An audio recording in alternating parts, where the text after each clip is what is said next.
Bene.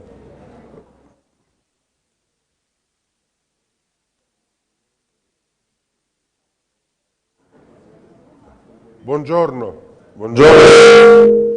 buongiorno e benvenuti a Palermo. È veramente un privilegio accogliervi ed è un privilegio accogliervi in questa città che ha pensato insieme con il sindaco di Potsdam di organizzare questo incontro. Questa è la prima volta che le città europee si incontrano per raggiungere una linea di convergenza per contribuire concretamente ad affrontare i tanti problemi, non della migrazione, ma i tanti problemi che hanno i migranti, che sono esseri umani come noi. E l'Europa deve essere un punto di riferimento del rispetto della persona e del rispetto della comunità. Per questo incontro di tanti sindaci insieme con coloro che ogni giorno salvano vite umane nel Mediterraneo e nei Balcani vuole essere un modo per mandare un messaggio all'Europa. Un'Europa che in queste ore si riunisce a Bruxelles sapendo tutti che non arriverà a nulla di concreto. Ecco, noi vogliamo mandare il messaggio che mentre gli Stati fanno fatica a raggiungere delle intese, le città dei diversi Stati, degli stessi Stati, sono pronte a dare il proprio contributo volontariamente di accoglienza nei confronti dei migranti. Credo che sia un grande segnale. Se mi consentite, è un momento storico per il quale non posso che ringraziare tutti coloro che hanno aderito in presenza e che aderiranno partecipando online a questo incontro, anche sottoscrivendo le nostre dichiarazioni, le nostre decisioni che verranno formalizzate nel pomeriggio, dopo che avremo un confronto anche fra di noi per definire meglio tutti gli aspetti di questo documento. Questo non è il punto di arrivo, questo è un punto di partenza ed è un punto di partenza per una nuova Europa che parta dalle realtà locali. Ed è per questo che Palermo è veramente orgogliosa di essere la sede di questo primo incontro, perché questo è il primo incontro. Poi insieme col sindaco di Potsdam e con tutti voi decideremo dove fare gli altri incontri. Io immagino che sarebbe straordinario se fossero itineranti, se potessero essere a Potsdam come ad Atene, a Tirana come a Lampedusa, a Parigi come a Barcellona, che possono cioè essere in giro per l'Europa a mandare un messaggio di diffusione di questo nostro impegno.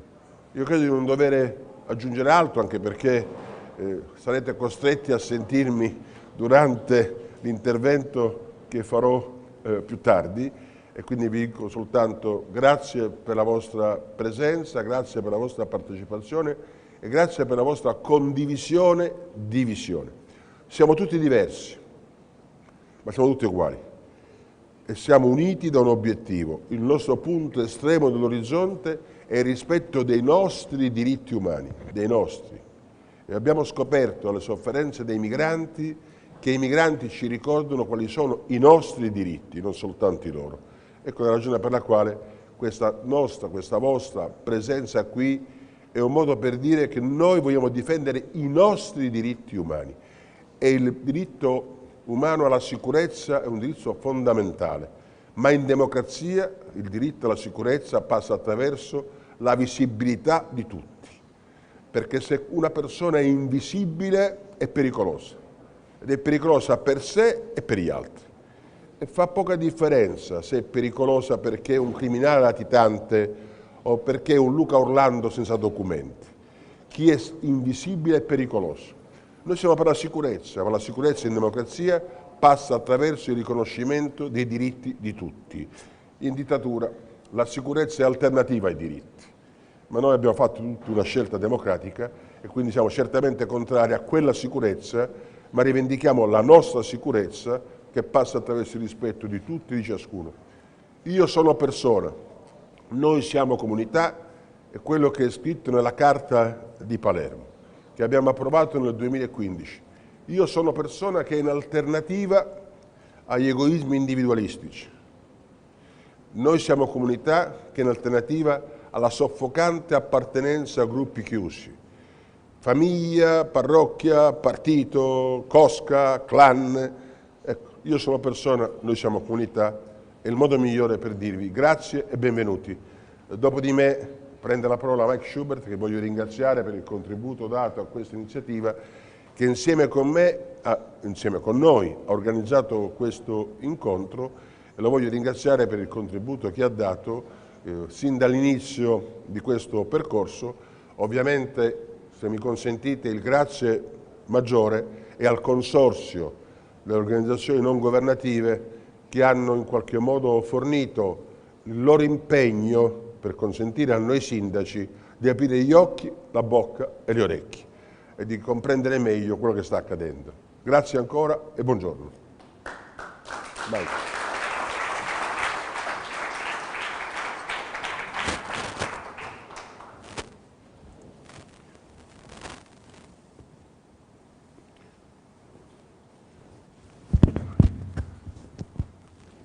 Meine sehr geehrten Damen und Herren, liebe Gäste, lieber Leo Luca, liebe Mitstreiterinnen, Freunde des Konsortiums From the Sea to the City, auch von mir dann an dieser Stelle in der Tat wirklich ein herzliches und ein warmes Willkommen in dieser beeindruckenden Kulisse von Palermo. Lieber Leo Luca, warum diese Stadt 2018 Italiens Kulturhauptstadt war, ist uns, glaube ich, spätestens jetzt allen klar. Eine Stadt, ich will mal einen Vergleich wagen, die ein bisschen das Spiegelbild ihres Bürgermeisters ist. Sie ist vielfältig, sie ist weltoffen und sie hat Charakter. Zweifellos strahlt die Inselhauptstadt mit ihrer Mosaikstruktur die Vielfalt, die Offenheit gegenüber verschiedenen europäischen Kulturen aus und führt gleichzeitig den Dialog mit der arabischen Welt. Sie lehrt damit ihren Bürgerinnen und Bürgern aus den ganz vielfältigen Kulturen und politischen Blickwinkeln auf die Welt zu schauen, eine Grundvoraussetzung, eine wirkliche Grundvoraussetzung für ein tolerantes Miteinander. Ihre künstlerische Komplexität und ihr historischer Fußabdruck, über den man sich ja hier an jeder Stelle ein Bild machen kann, macht die Stadt daher zu einer hervorragenden, vielleicht zu der überhaupt passenden Kulisse für unsere Konferenz. Für die Chance, Palermo so erleben zu dürfen, möchte ich mich ganz herzlich bei dir, Leo Luca, bedanken. Palermo war schon zu Zeiten der arabischen Herrschaft vom 9. bis zum 11. Jahrhundert Zentrum verschiedener und oft gegensätzlicher Kulturen gewesen, die jedoch in großer Harmonie und Zuneigung zueinander koexistierten. Mit dieser Offenheit und diesem Gedanken der Völkerverständigung verbinde ich persönlich im Übrigen auch unseren heutigen Gastgeber.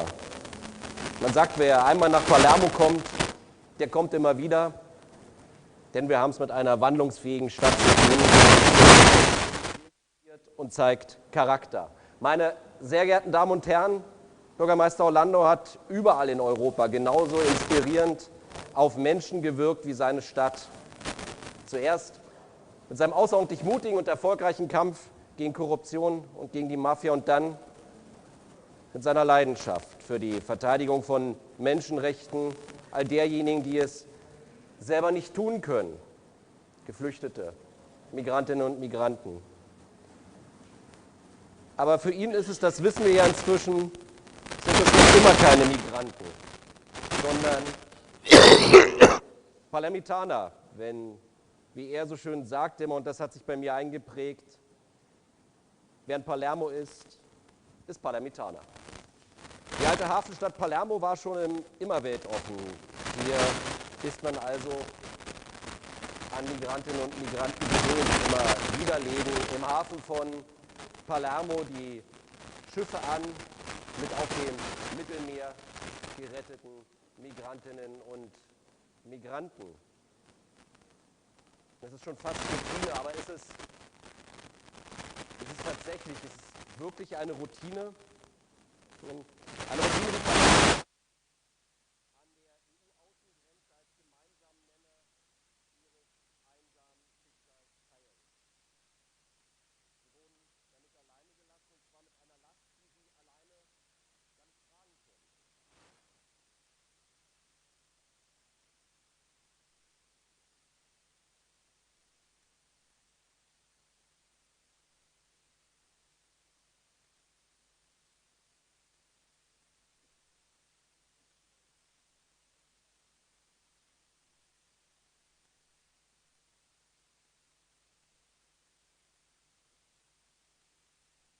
mehrere Schultern zu verteilen. Denn es gibt nicht nur den nationalen Egoismus, sondern auch die internationale Solidarität, nicht nur die Macht der Staaten, sondern auch die der Städte. Oder wie ein weiser griechischer Freund, lieber Herr Krigogis, in der letzten Woche am Telefon sagte, manchmal können Städte mehr machen als Staaten. Meine Damen und Herren, es gibt sie also auch, die vielen Städte in Europa, die diesen Umstand verinnerlicht haben und sich ihrer Veranstaltung und ihrer Verantwortung stellen wollen. Deswegen sind wir ja alle heute hier, physisch oder auch virtuell. Sie haben verstanden, dass Demokratie und Integration und Solidarität vor allem vor Ort stattfinden. Und so soll unsere internationale Allianz der städtesicherer Häfen auch der Beginn eines neuen Europas, eines Europas der Bürgerinnen und Bürger, nicht bloß der Regierungen sein. Das deutsche Bündnis städtesicherer Häfen war ein kleiner Anfang. Die internationale Allianz der städtesicherer Häfen ist unser gemeinsames Ziel. Die Allianz soll für solidarische und pragmatische Lösungen in der Asyl- und Flüchtlingspolitik stehen, aber auch in der Integrationspolitik. Wir streben somit ein Modell an, das geleitet ist vom moralischen Pragmatismus. Erlauben Sie mir an der Stelle eine ganz kleine Einordnung. Der moralische Pragmatismus, wie ich ihn sehe, kann eine Brücke schlagen, um große Teile unserer Gesellschaft wieder zusammenzubringen. Ich spreche vom vermeintlichen Konflikt zwischen Kosmopoliten und Kommunitaristen. Der Politikwissenschaftler Wolfgang Merkel beschreibt Kosmopoliten als Menschen, für die Grenzen etwas von gestern sind und deren moralische Denkmuster davon ausgehen, dass wir keine nationalstaatlichen Grenzen brauchen und dass wir sie überwinden müssen. Nun, mit den Kommunitaristen tut sich derselbe Politikwissenschaftler ein wenig schwerer. Aus seiner Sicht gibt es zwei Varianten. Die erste Variante, das sind für ihn populistische Nationalisten, die aufgrund einer angestrebten ethnischen Homogenität und der Ausgrenzung anderer nationalstaatlicher Grenzen wollen. Die zweite Variante aber, die nennt er die normativ Anständigen. Sie setzt auf einen starken Sozialstaat, will Schwächere unterstützen, fordert aber auch sichere Grenzen. Meine sehr geehrten Damen und Herren, hier in dieser zweiten Variante, in dieser normativ anständigen Variante verorte ich den moralischen Pragmatismus und damit auch das, was wir hier gemeinsam tun. Jenseits vom Versuch, mit der Vision einer Welt ohne Grenzen an der gesellschaftlichen Realität zu scheitern und damit Gefahr zu laufen, für die konkrete Hilfe von Menschen gar nichts tun zu können. Aber klar als Bollwerk gegen die populistische Rechte, die Nationalisten mit ihren identitären, ethnischen oder sogar rassisch aufgeladenen völkischen Duktus vom Europa der Völker. Meine Damen und Herren, dieses Weltbild hat Europa in seiner Geschichte mehrfach ins Verderben geführt. Es hat Millionen Menschen in den Weltkriegen das Leben gekostet und dieser Nationalismus droht erneut Europa zu vergiften. Dieses Weltbild können wir, und davon bin ich fest überzeugt, mit dem moralischen Pragmatismus etwas entgegensetzen, mit unserer Idee. Und wir können gleichsam denjenigen in der Gesellschaft und diejenigen in der Gesellschaft zurückgewinnen, die das Gefühl haben, in den aktuellen politischen Debatten einfach kaum noch Gehör zu finden, weil sie sich irgendwie zu keiner dieser Gruppen zugehörig fühlen. Sie sind weder Weltbürger noch Nationalisten. Ich will, dass wir genau die Menschen in den europäischen Städten für uns gewinnen, für unsere Idee, die Menschen helfen wollen, die Seenotrettung zuerst als humanitäre Pflicht ansehen, die aber die Frage einer gerechten Verteilung der Aufgaben, organisierte Verfahren und gesellschaftliche Integration als wichtig erachten. Menschen, die gleichzeitig die europäischen Außengrenzen nicht grundsätzlich in Frage stellen. Es geht darum, humanitäre Beweggründe mit dem Machbaren vor Ort zu kombinieren, zusammenzuführen. Und so sollen diejenigen Städte, die einmalig oder dauerhaft bereit sind, mehr Menschen aufzunehmen, die Möglichkeit bekommen, freiwillig dies auch zu tun. Es soll ein Netzwerk der Städte werden, anerkannt als Teil des Verteilungsmechanismus in Deutschland und in Europa für eine zügige Entlastung der Städte entlang des Mittelmeers und auch, herzlichen Gruß an unseren Kollegen aus Tirana, entlang der Balkanrouten. Wir reden immer sehr viel über die Seenotrettung und vergessen damit das manchmal, was unmittelbar auf der Balkanroute genauso geschieht. Ich bitte uns, wenn wir über Europa reden, diesen Blick dann auch für die Flüchtlingssituation dort zu weiten und sie nicht zu vergessen. Demokratisch legitimierte Freiwilligkeit statt starrer Vorgaben könnte aus meiner Sicht der Weg sein, in ein sowohl von Befürwortern als auch von Skeptikern akzeptiertes System der Integration von Geflüchteten in Europa grundsätzlich. Sehr geehrte Damen und Herren, als Europäer sind wir nach meiner Auffassung verpflichtet, die Werte, die wir uns zugrunde legen, selbst überall zu leben. Gemeinsam wollen wir für ein solidarisches und humanes Europa kämpfen. In diesem Sinne bedanke ich mich genauso wie Leo Luca bei unseren Partnern vom Konsortium From the Sea to the City für einen sehr engagierten und professionellen Einsatz. Unser gemeinsames Vorhaben bekam trotz kürzester Vorbereitungszeit und eines im wahrsten Sinne des Wortes wahnsinnig komplexen Rahmens mit vielen Akteuren konkrete Gestalt und wurde mit Leben gefüllt. Und heute sitzen wir hier aus vielen Ecken Europas, der Welt, physisch, virtuell. Das ist eine Meisterleistung, das so kurzfristig hinzubekommen. Und nicht zuletzt danke ich Ihnen, liebe Kolleginnen und Kollegen, weil ohne Sie wäre das, was wir uns hier ausgedacht haben, alles ja gar nicht möglich. Unsere Initiative bloß eine fixe Idee und der Wunsch zur Umsetzung am Ende bliebe eine Illusion. Und deswegen wünsche ich uns allen eine erfolgreiche Konferenz, gute Gespräche und einen bereichernden Austausch. Vielen Dank.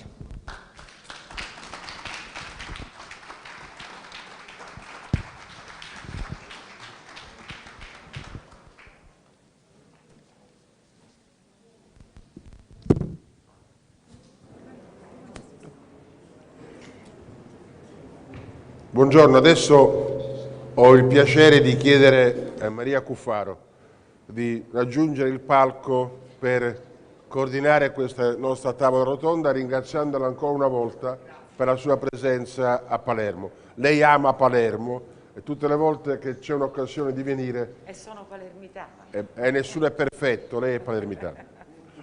Grazie Maria. Grazie, grazie.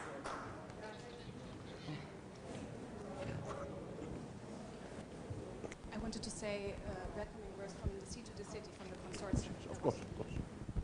Hello? Okay. I make it very brief. I represent the consortium From the Sea to the City and also wanted to welcome you here to the conference and also say a bit what From the Sea to the City is. We are a consortium of different civil society organizations, social movements and activists all over Europe, and we came together here to work closely with the cities and the civil society for a new migration policy, to envision a new migration policy with human rights and cities at the center. We are building on the Palermo Charta process that was very passionately mentioned by Leo Luca Orlando just before, and it's also showing what the Mayor Mike Schubert said, the power of the cities, and if I might add, maybe also the power of the civil society. We are very much looking forward. We have 5 action points. The first action point is a closer collaboration between cities and civil society. The second one is to really respect human rights, the fundamental rights of migrants, also the protection of migrants' life during the pandemic. We want to have a stronger say of cities and civil society in the management and in the access of European funding. And last but not least, to really create safe, legal and efficient corridors and pathways towards Europe and across Europe. And we are very much looking forward to welcoming you here. I think it's a first step towards a more welcoming Europe.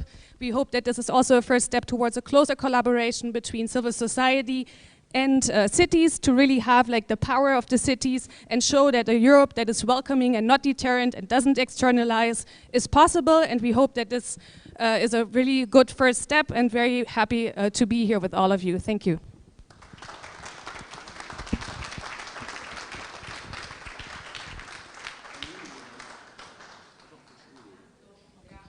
Grazie a Luca Orlando, sindaco di Palermo, che io qua mi sento a casa.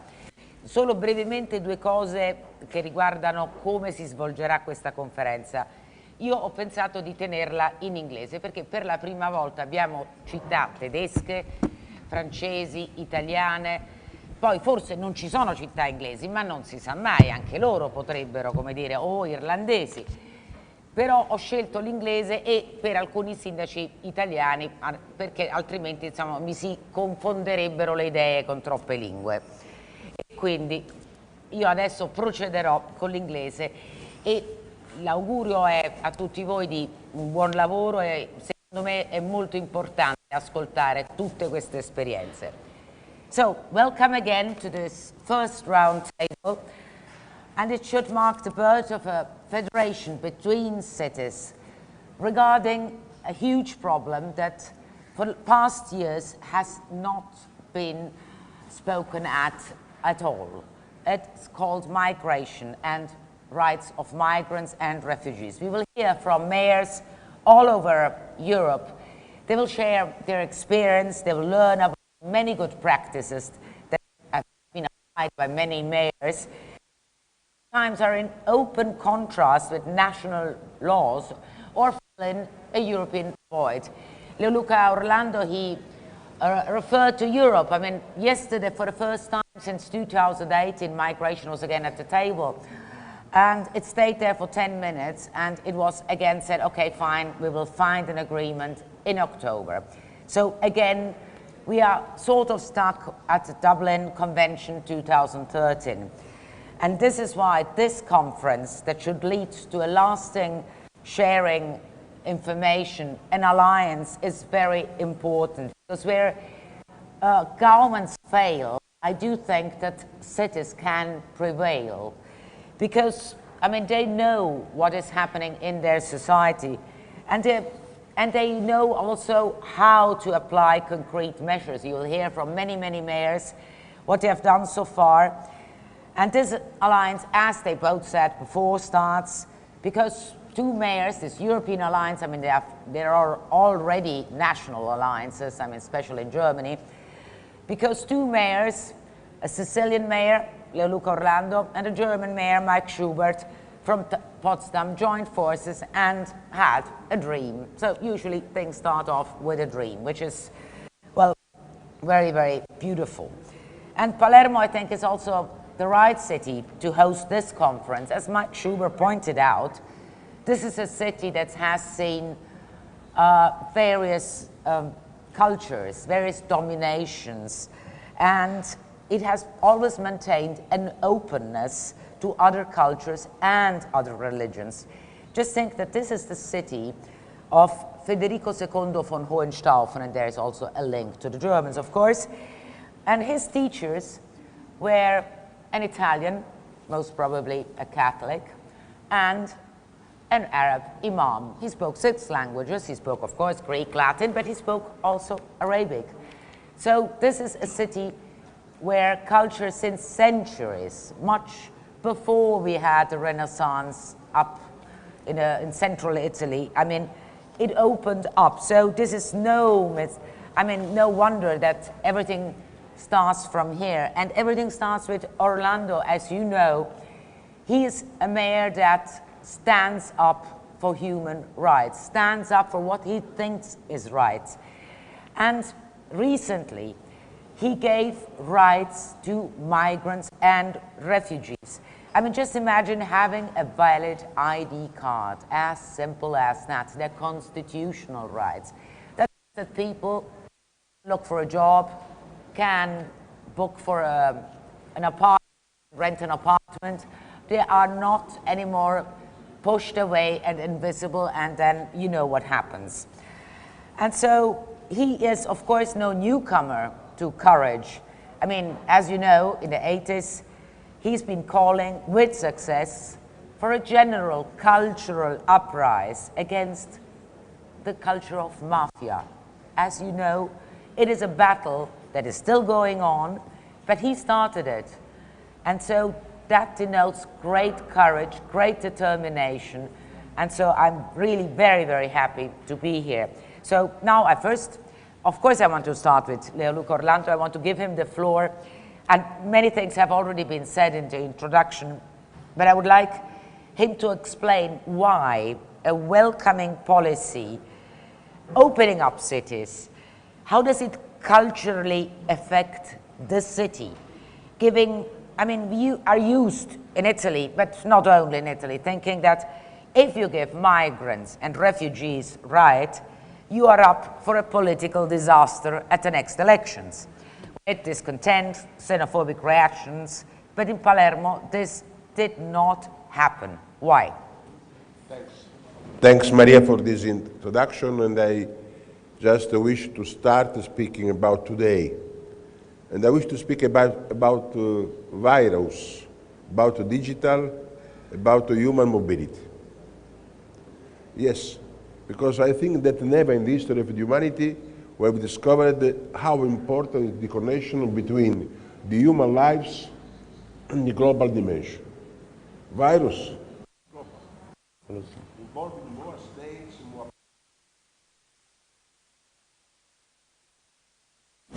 The human mobility is global. It sends us the message that globality is the future. But globality cannot be against the human rights. Therefore, I think that we need to explain Palermo. And let's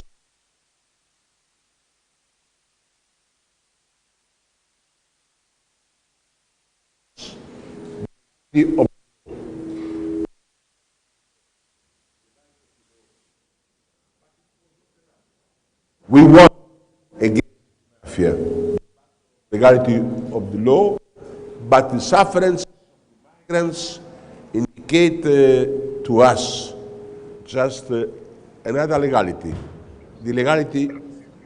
Oh, thanks. The legality. It's okay. Yes. Sorry.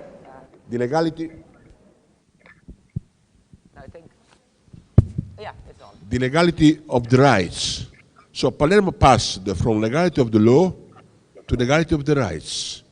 So we have a vision, including the respect for the LGBT, including respect for the migrants, including respect for the children, including respect for people who are different. And so I can say today that Palermo is a racist city.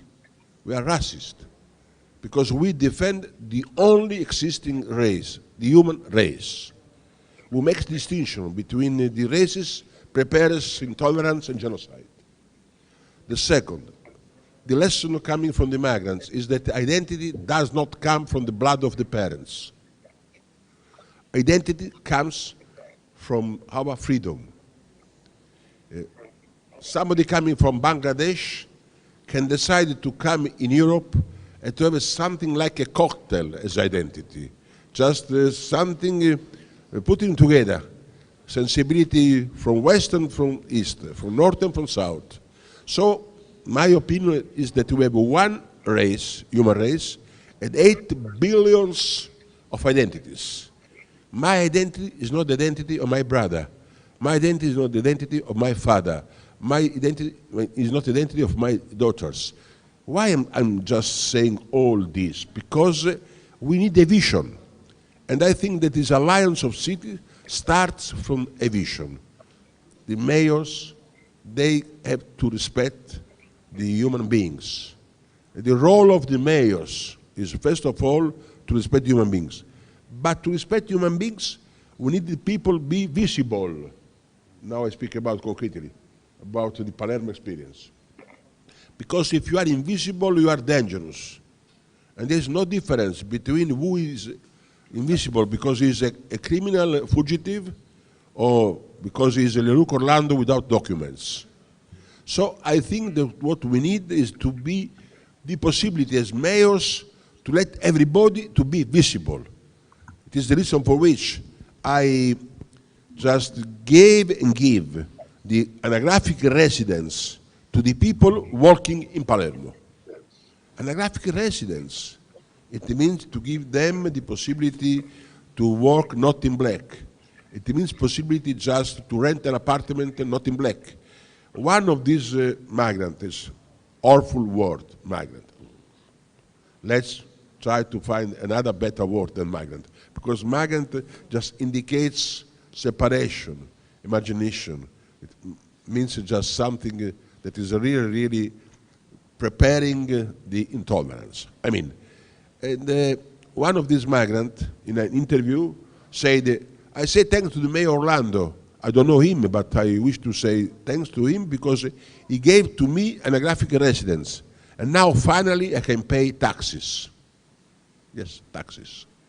And I say, I can send police to arrest you because I know your address.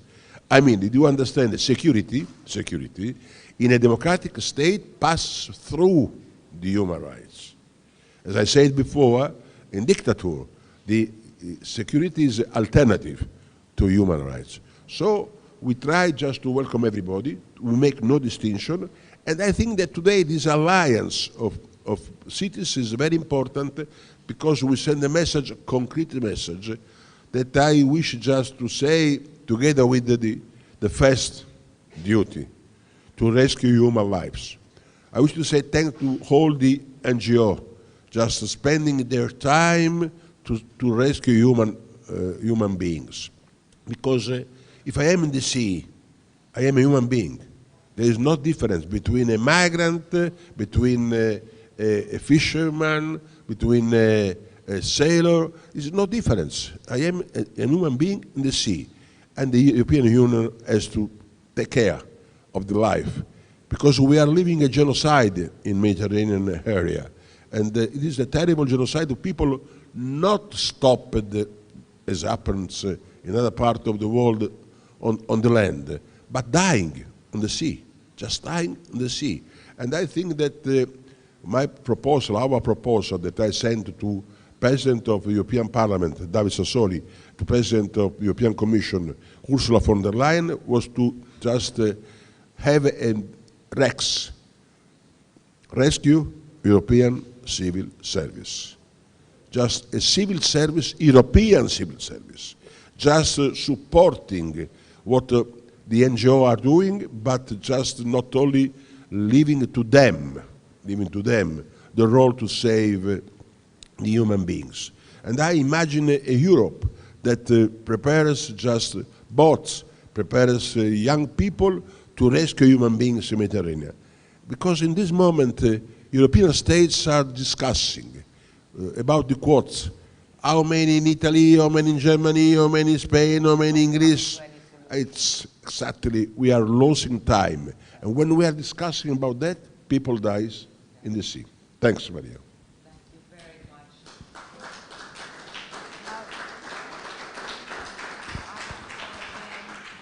Up here, the mayor of Potsdam, Mike Schubert.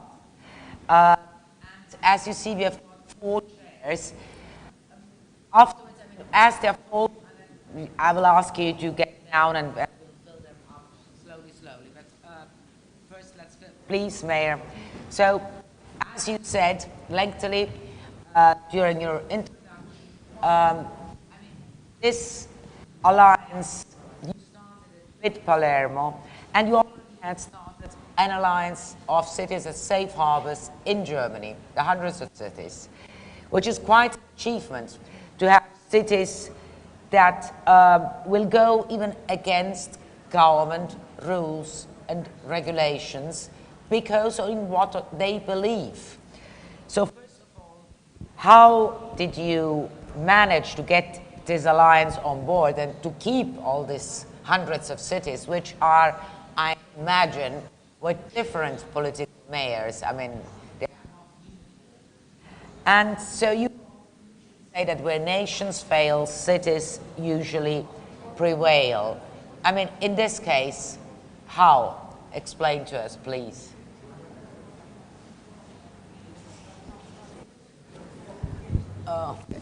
We don't know. Yeah, let's see. Microphone works. We never know.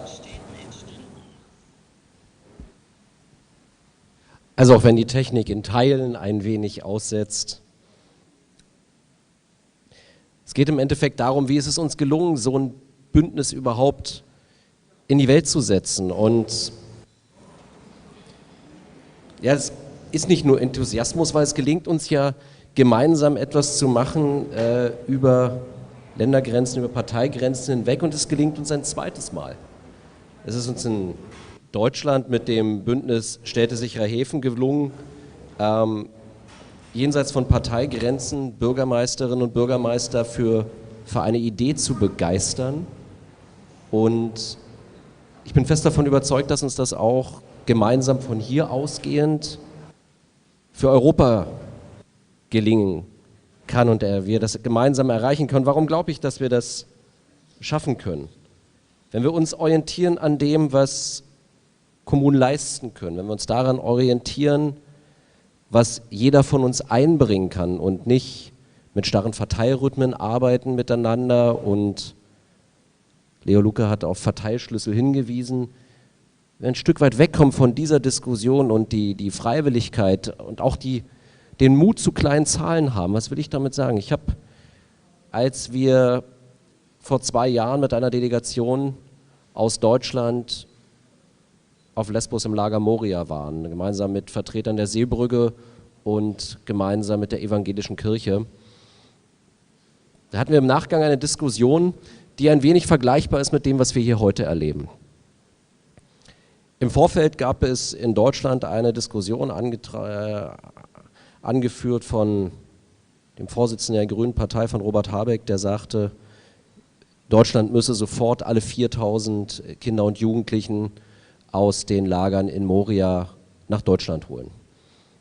Diese Zahl stand im Raum. Und wir kamen aus Moria zurück und ich habe meine Kollegen gefragt in Potsdam in der Verwaltung, sagt mal, wie viel können wir schaffen? Sofort und so, dass es nicht nur Aufnahme ist, sondern dass es Integration wird. Und dann kam die Zahl 5. 4000, 5. Aber bei den 5 war ich mir sicher, die 4000 war die Zahl, die im Raum stand, die 5 war die Zahl, die eine Kommune sofort leisten konnte. Und was haben wir daraufhin gemacht? Wir haben im Bündnis Städte sicherer Häfen gefragt, wenn wir 5 machen, wie viel könnt ihr? Und innerhalb von wenigen Tagen hatten wir 500. Und noch mal ein paar Wochen später hatten wir 1000. Und das ist der Ansatz, den wir gemeinsam als Städte machen können.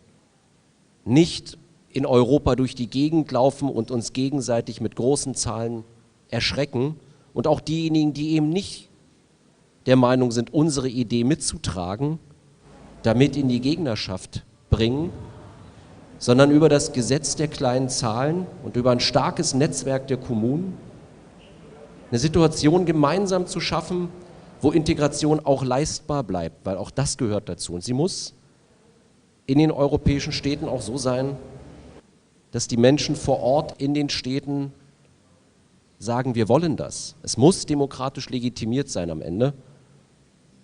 Und jeder kann für sich überprüfen.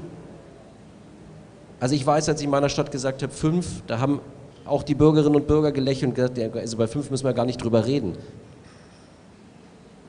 Und wenn wir auf der Basis anfangen, wir haben über den Weg in Deutschland 100 Städte innerhalb kürzester Zeit trotz Pandemie begeistern können, an so einer Idee mitzuwirken. Es ist der Ansatz, das, was ich vorhin noch schon sagte, Moral und Pragmatismus zusammenzubringen, sich nicht gegenseitig zu überfordern, sondern zu sagen, wir haben einen Ansatz, der aus der Moral kommt, aber wir wollen konkret, wir wollen leisten als Kommunen. Wir wollen nicht nur versprechen, wir wollen abliefern. Und nur so kann man am Ende Menschen helfen. Wir müssen wirklich dafür sorgen, dass die Hilfe konkret ankommt. Und sie kann nur ankommen, da bin ich fest von überzeugt, wenn wir es auch denen, die mit unserer Position ein Problem haben, ich will es mal nennen, eine homöopathische, in eine kleine Dosis packen, damit wir überhaupt anfangen können. Weil sonst passiert, dass wir uns überfordern, das möchte ich nicht. Thank you very much. Now I would like to call up Agathe Forte. She's Deputy Mayor of Villeurbanne. Yeah, rightly so. So, welcome. And now over to front and open migrants and refugees just after, as you all probably would remember, the shutting down of the Calais jungle. That was a long time before COVID, seems a long time ago. You don't have the translation. Oh, that is a bit a problem. Would translation? Yeah, okay, great. You have the translation now? No? You don't? It's okay? You sort of understand it? So sorry. You said that in your city, to welcome the ones most in need from the Calais jungle, the city benefits from it. Would you explain what you meant and how did it benefit the city by welcoming migrants? What were the benefits that your city gained from that?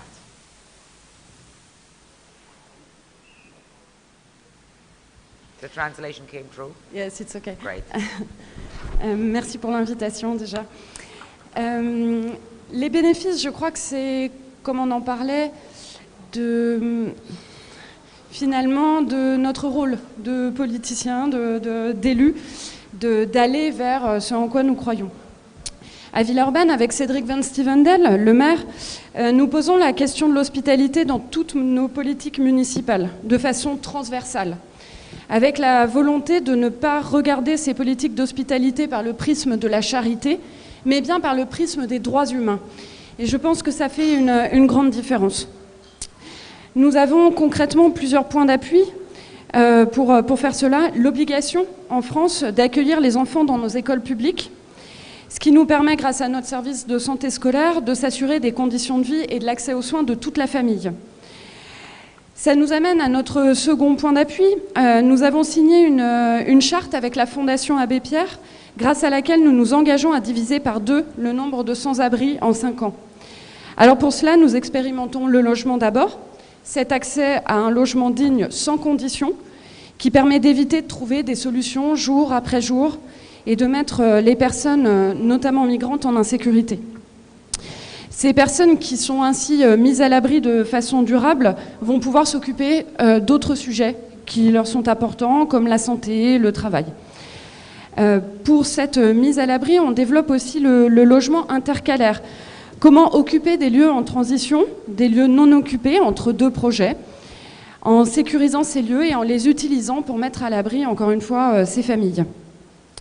D'autre part, pour la question du logement, de l'habitat, on va sécuriser les squats quand on ne peut pas donner de logement dans du dur, avec l'accès à l'eau, la récolte des déchets, afin que les conditions d'hygiène dans les squats soient dignes. Et puis, pour sécuriser ces squats, nous avons fait une convention avec la préfecture, qui est l'autorité française, l'autorité étatique, qui va parfois démanteler ces squats. Et donc, on a fait un partenariat avec la préfecture pour être coordonnés et prévenir ces démantèlements, les préparer quand on n'a pas le choix et quand la préfecture décide d'en faire un, afin qu'il n'y ait pas de personnes sans solution de relogement. Mais alors, une fois qu'on a fait tout ça, concrètement, on s'est demandé comment aller plus loin que les besoins primaires, parce que c'est quand même pour cela que nous avons été élus, pour un projet humaniste, voilà, on est reconnu comme ville hospitalière avec cette culture. Beaucoup de Villeurbanais et de Villeurbanaises sont heureux de cette culture. C'est pour eux très enrichissant. Alors malgré un contexte national réfractaire, on pense que l'échelon municipal est un bon niveau pour expérimenter, pour innover concrètement. Par exemple, l'année prochaine, Villeurbanne sera la capitale française de la culture. Et ce sera pour nous l'occasion de parler de l'hospitalité de façon sensible et de faire une grande fête de l'hospitalité pour construire avec tous les habitants de notre ville une culture commune autour de l'hospitalité. Nous, dans nos projets aussi à venir, nous créons une assemblée citoyenne qui aura un pouvoir d'interpellation du conseil municipal et un budget participatif. Et nous allons veiller à ce que des personnes exilées y participent, car nous considérons que puisqu'elles vivent sur notre territoire, elles ont le droit de participer à la vie démocratique locale. Encore un autre projet, mais on voit bien comme on va le réfléchir de façon transversale. On va faire à la fin de l'année, de façon synchronisée avec d'autres villes françaises, en décembre, on va développer le parrainage républicain. Alors des élus parraineront des personnes réfugiées, ce qui va nous permettre d'affirmer notre volonté d'hospitalité. Alors ce sera pour Villeurbanne le début d'un travail de réflexion et de construction à plus long terme pour aller vers une citoyenneté de résidence. L'objectif est que chaque habitant de notre ville, peu importe son statut administratif, soit un citoyen à part entière, tant dans l'accès aux différents services municipaux que dans la vie démocratique. Alors le plus dur sera que cette démarche ne s'arrête pas aux portes de notre ville, mais bien de faire que la ville soit garante et protectrice pour que ces initiatives infusent dans les services et les institutions au-delà de la ville. Je crois que les bénéfices, c'est la justice. Se sentir humain et juste, finalement, c'est un bénéfice que nous allons construire avec l'ensemble de nos concitoyens. Alors je crois que nous devons innover, expérimenter dans tous les espaces possibles, même s'ils sont petits. Et les échanges et les partages d'expériences comme nous le faisons aujourd'hui sont vraiment nécessaires. Je crois que notre engagement, je n'en doute pas, sera source de changement pour une meilleure reconnaissance des politiques d'hospitalité. Je vous remercie. Merci, merci beaucoup. Merci. And again, a pragmatic explanation. Thank you very much. Now I'd like to call up Gerhard Meyer. He's the city representative of München. And he's the chief officer of the Department for Housing and Migration, probably somebody who knows most about how to manage, and the famous words, wir schaffen das, hat's geschafft. And an important part of your department is it's responsible for the support and integration for migrants. Munich, as everybody knows, I mean, it's in the headlines even now as you're speaking, I mean, because of the stadium, because of LGBT rights. So city is a city that's always been fighting for everybody's rights, we know that. And 2019, Munich also joined the network of solidarity cities in Eurocity initiative, and sharing information and knowledge, advocating a better involvement, direct funding for cities. And then you also finance the rescue ship, Ocean Viking. So I've got two questions, more political.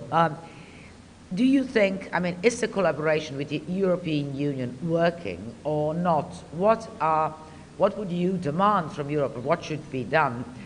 And when you financed the Ocean Viking, I mean, that was a political stand, very strong political stand. Did it need to be done, and has it changed something? Erstmal möchte ich mich für die Einladung recht herzlich bedanken.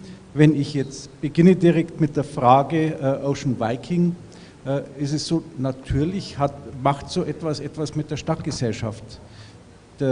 Und was wir gemacht haben, ist im Rahmen der kommunalen Rechte hier international aktiv zu werden. Das ist in deutschen Kommunen nicht so einfach, aber angesichts der Notlage, die es im Mittelmeer gibt, war es ganz klar, dass das praktisch eine Notlage von einem solchen Ausmaß ist, dass da auch Kommunen aktiv werden können. Und wir haben letztendlich, neben dem, dass wir logistisch uns mit SOS Mediterranee abgestimmt haben, eine Spendenaktion ins Leben gerufen, an der die Stadtgesellschaft teilgenommen hat, und mit dem Anreiz, dass die Stadt eine Spendensumme von bis zu 100.000 € noch einmal verdoppelt. Und der Erfolg war überwältigend. Wir haben insgesamt, konnten wir fast 240.000 € überweisen und dadurch natürlich auch den Betrieb von Ocean Viking nochmal massiv unterstützen. Ein ganz wichtiger Effekt ist aber ein weiterer, dass wir natürlich über die Aktivitäten dieses Schiffes bei uns in der Stadtgesellschaft auch berichten und auch Informationsmaterialien dazu in unseren Schulen entsprechend weitergeben, sodass auch die Gesellschaft insgesamt mitbekommt, was für wichtige Arbeit die Seenotretter hier im Mittelmeer leisten. Das, denke ich, ist ein wesentlicher Punkt. Was die Frage zu den Solidarity Cities betrifft, ich denke, dass München diese Woche ja nochmal ein deutliches Statement der Solidarität geäußert hat in dieser Auseinandersetzung mit der UEFA über die Beleuchtung der Fußballarena.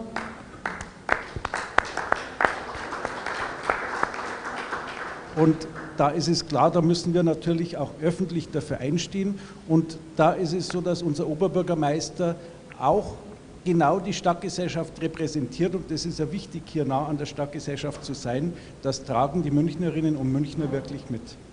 Und diese Grundhaltung, glaube ich, hat sich in den letzten Jahren immer wieder bewiesen. Wir arbeiten mit verschiedenen EU-Programmen, wo es um Integration geht. Bezogen auf die Solidarity Cities denke ich, dass man hier noch mehr in die Kommunikation gehen muss, gerade mit den anderen Kommunen. Wir haben in den letzten Jahren uns mehr auf die Städte sicherer Häfen konzentriert und uns ist es jetzt auch wichtig, hier in der Europäischen Allianz der Städte entsprechend mitzuwirken und dann strahlt das vielleicht auch nochmal aus auf die Europäische Union. Thank you very much. And of course, the bigger the better. Now I would like to invite somebody here who is a very symbolic and presence, because I mean all of you know where Lampedusa is. So I want to invite the mayor of Lampedusa, Salvatore Martello. Salvatore Martello è... Prego. Allora, Lampedusa dove vuole? Dove vuole? Lo sapete tutti, è l'isola del primo arrivo, dove arrivano coloro che tentano di arrivare in Europa dalla Libia, uomini, donne, bambini che spesso hanno patito carcere. Tante volte la gente di Lampedusa ha salvato vite, tante volte ha recuperato anche corpi senza vita e ricordiamo che il 3 ottobre, su richiesta proprio dell'isola di Lampedusa, è il giorno in cui si ricordano i migranti morti. Il 3 dicembre del 2013, ve lo ricordate tutti, un barcone affondò a poche centinaia di metri dall'isola, 500 persone a bordo, solo 155 furono salvati. Ora sull'isola c'è un centro di identificazione che spesso è sovraffollato. Nelle intenzioni del governo, dei governi, le persone dovrebbero rimanerci poco, ma non è così. E questo crea grande frustrazione, tensione tra gli isolani, ma anche tra chi vive nel centro di isolamento, perché la rabbia, la frustrazione porta a rabbia, cioè sentirsi chiusi come in un carcere a che cosa può portare. Quindi io le chiederei, da avamposto nel Mediterraneo, voi come chiedete che cambi l'accoglienza in modo pratico e che cosa chiedete?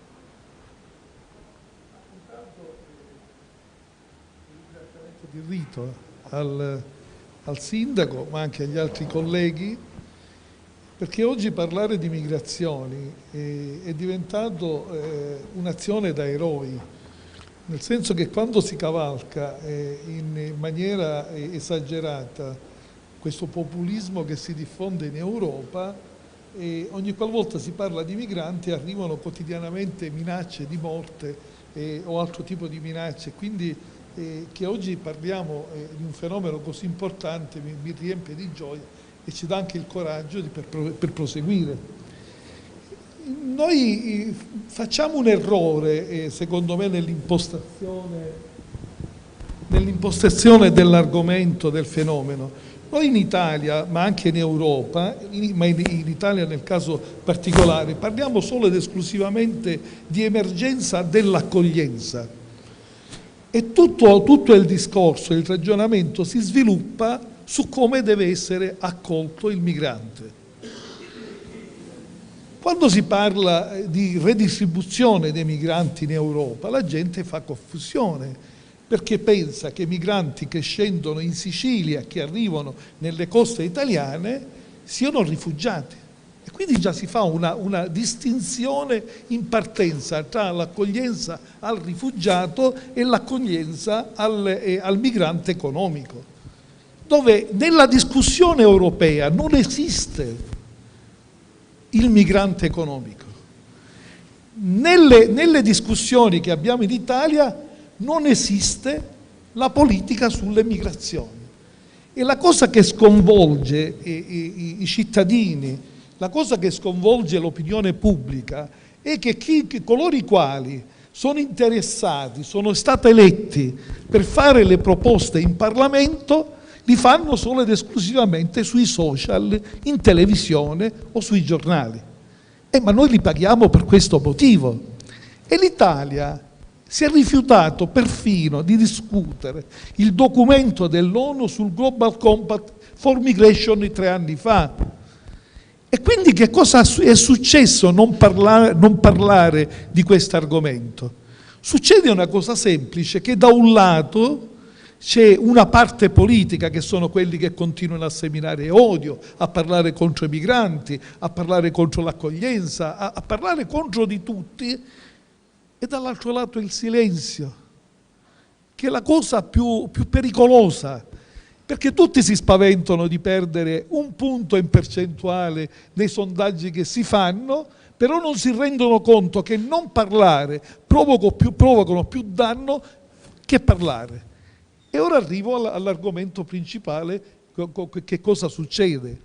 Succede che chi non parla, l'altra parte parla, e allora incomincia a fare fake news, incomincia a fare speculazioni, incomincia a mettere a repentaglio anche la vita del sindaco, nel caso specifico mio, di frontiera, perché se io dico agli italiani, come l'ho detto l'anno scorso, che il Covid viene portato dai migranti che sbarcano a Lampedusa, perché siccome passeggiano insieme ai migranti nel periodo estivo, i turisti poi riportano nei paesi di provenienza. Significa in Italia. Quindi la diffusione, per giustificare la diffusione del Covid in Italia, Salvini faceva questa propaganda.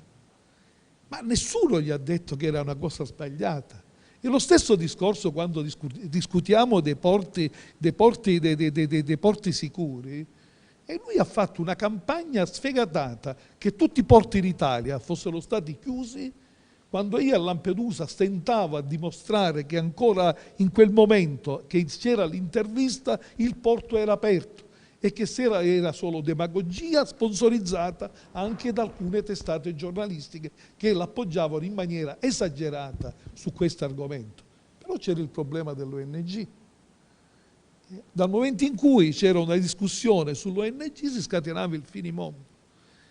E allora bisogna chiamare le cose con il proprio nome, bisogna dare il significato, anche per giustificare per quale motivo che la Sea-Watch, quando la Carol ha tentato di sferonare, cioè come si può cambiare un termine, un affiancamento viene chiamato speronamento, e dopodiché si fa un processo praticamente su un affiancamento quando quello ha applicato completamente la legge del governo italiano. Ecco, questa impostazione danneggia diciamo, il lavoro che cerchiamo di svolgere molte volte in silenzio e quasi quasi ci isola, perché in Italia, ma credo anche in Europa, perché io ho un progetto come aree di frontiere che si chiama Snapshot from the Border, dove fondamentalmente le aree di frontiere sono completamente abbandonate, lasciate al proprio destino. E allora come siamo riusciti a non fare scoppiare, come si dice, la guerra civile a Lampedusa in periodo di Covid? Abbiamo elaborato un sistema. Il sistema è che, dico, purtroppo abbiamo dovuto dichiarare, per non accettare le speculazioni che venivano fatte quotidianamente. C'è gente che viene pagata dai sovranisti per diffondere notizie, addirittura che i migranti si mangiavano i cani e li facevano arrostiti. Cioè questo per dire qual è la sensibilità, qual è il momento tragico che noi viviamo. E questo significa danneggiare il turismo a Lampedusa, significa affossare l'intera economia. E quindi per mantenere in equilibrio abbiamo sperimentato da un lato le navi quarantene, perché non c'è modo di trasferire le persone in sicurezza, perché addirittura quando qualcuno usciva dal centro diventava bersaglio da parte di coloro i quali venivano apposta a Lampedusa, leghisti, per attaccare le persone che uscivano dal centro. Ma è il modo giusto, perché poi anche sulle navi quarantene ci sono stati 2 suicidi, Sì, ma non è questa. Io vorrei capire qual è l'alternativa in un'isola circondata dal mare alle navi quarantene per mantenere in sicurezza sanitaria coloro i quali arrivano. Perché criticare molte volte è facile. dire che non servono a nulla, e giustamente chi sta a Milano non crede che si spendono i soldi sulle navi quarantena. Questa alleanza nasce proprio per alleviare Ma non per alleviare, perché se vuoi mantenere un equilibrio sociale e anche dal punto di vista dell'ordine pubblico, quando c'è in atto una speculazione politica che i migranti portano il Covid, devi mettere in sicurezza sia i migranti e quindi hai bisogno necessariamente di fare quello che facciamo. Non è vero che a Lampedusa restano 1 mese, 2 mesi, 3 mesi. A Lampedusa restano il tempo necessario per i riconoscimenti e per fare i tamponi e portarli sulle navi quarantena. Dopodiché la quarantena lo osservano sulle navi per 10 giorni, gli fanno di nuovo i tamponi e poi vengono scesi in Sicilia, molte volte a Palermo, perché è quasi sempre disponibile sul problema degli sbarchi dei migranti che arrivano di Lampedusa, mentre in altri paesi, in altre città italiane c'è il pregiudizio che sono tutti come si dice, positivi e quindi mettono a repentaglio la vita degli italiani. Ha reso molto bene l'idea, Sindaco, del clima che lei si trova a fronteggiare. Io adesso, siccome diciamo sono tantissimi i sindaci che devono parlare, quindi un po' dovremmo, come dire, andare avanti. Io chiamerei, I would call now on the floor, I would call them together because they're two friends, two mayors of two very important cities. They're not in Italy or in Germany. Kostas Bakoyannis, mayor of Athens since 2019, and Iria Viliage, I hope I didn't misspell it, mayor of Tirana. And by the way, he speaks perfect Italian, but his English is even better. I would start with Kostas Bakoyannis, mayor of Athens. I mean, being the mayor of Athens, like being the mayor of Tirana, means being the mayor of a third of the Greek population, 4 million people, and they are all in Athens. Well, you are, of course, you come from a long family tradition of, well, politicians and, I mean, from your great-grandfather on to your father that I remember has been killed by leftist terrorist group of the 17th November to your mother. But now let's talk about Athens. I mean, Athens, most mayors here, the German mayors, they have experience with Athens regarding the situation of the refugee camps. I mean, many of them have gone to Moria, which is in Lesbos, but even in Athens you have got a huge problem with asylum and migrants that are in camps that, according to EU standards, are not up to the standards. And of course, what do you expect from this alliance? How do you think Greece should, I mean, Athens should be in it, and what do you think should be done? Well, thank you. Yeah. Thank you so much for the invitation, and thank you to the two mayors of Palermo and Potsdam for actually bringing us together. I can't think of a more ideal setting for this conversation. I was yesterday at the Cappella Palatina, and I saw the inscription in 3 languages, 3 chronologies. This is I think, the best example of the symbiosis and the dialogue of civilizations, cultures, and religions.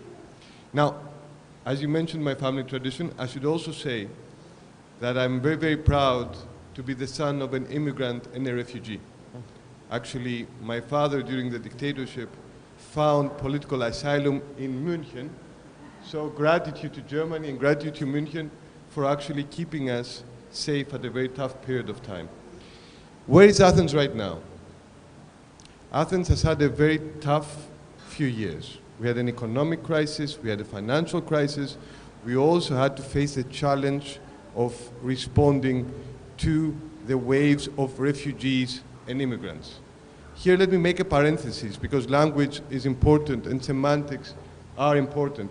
We often talk about the refugee problem as if it's something abstract, something theoretical, as if it doesn't have to do with real human beings, as if we can actually put human dignity and human rights aside.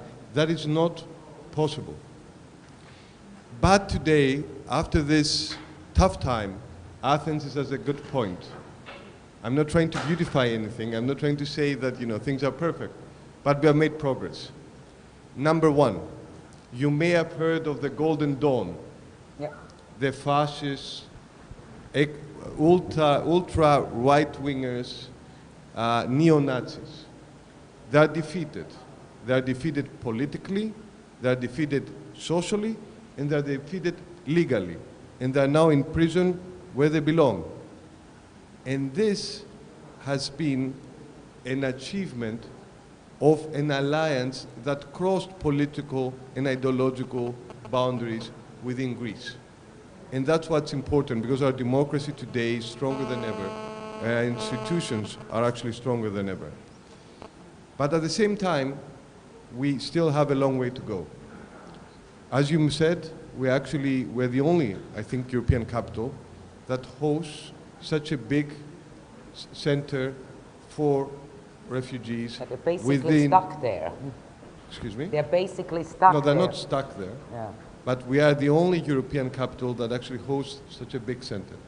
We have more than 2,500 people who we house. This center is now run also by the city of Athens, not just by the state. Because everything that we do as a city, and we do a lot, whether it's in terms of integrations with new innovative programs, whether it's in terms of housing, of offering refugees, we do it along with the civil society, and we are working together with civil society, and that's why we have actually created a coordination center in Athens that actually brings all stakeholders together. What is important, however, is that we are actually preparing right now for this center to take the next step. And what's the next step? For it to become a national integration center by the end of the year.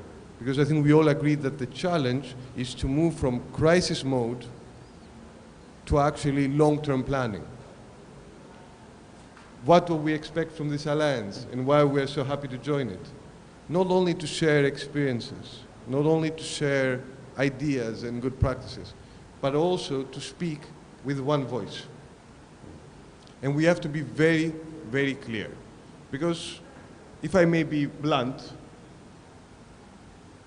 too many crocodile tears all around Europe. We have had enough of crocodile tears. Too much moralizing. We have had enough of moralizing. Too many people who actually come, they hit us on the shoulder and share their compassion and their sympathy. We have had enough. This is not a funeral. This is actually the opportunity for a rebirth, if we are actually careful and deliberate. And of course that means something that I know we all agree with, that we all need to share a common goal and actually convince our friends in the European institutions, the European Commission, in the Council, that this is a European challenge. And that we need to be very clear about the need to actually share, not the burden, but the opportunity. All of us. And cities are far away, far ahead of states. And there's a lot that we can actually do, and there's a lot that we can actually achieve. Because, and I would like to finish with this, I'm sure you have all been following the discussion about the new refugee policy. That's been moving, as you said, it moved to October, but the discussion don't give us any reason for optimism. Basically, we're recycling the same mistakes, the same prejudices, the same dogmas, the same stereotypes. Even worse, we're recycling politeering and populism. We have to be very, very clear as cities and send a strong message. So thank you so much for bringing us together and allowing us to do that. Thank you.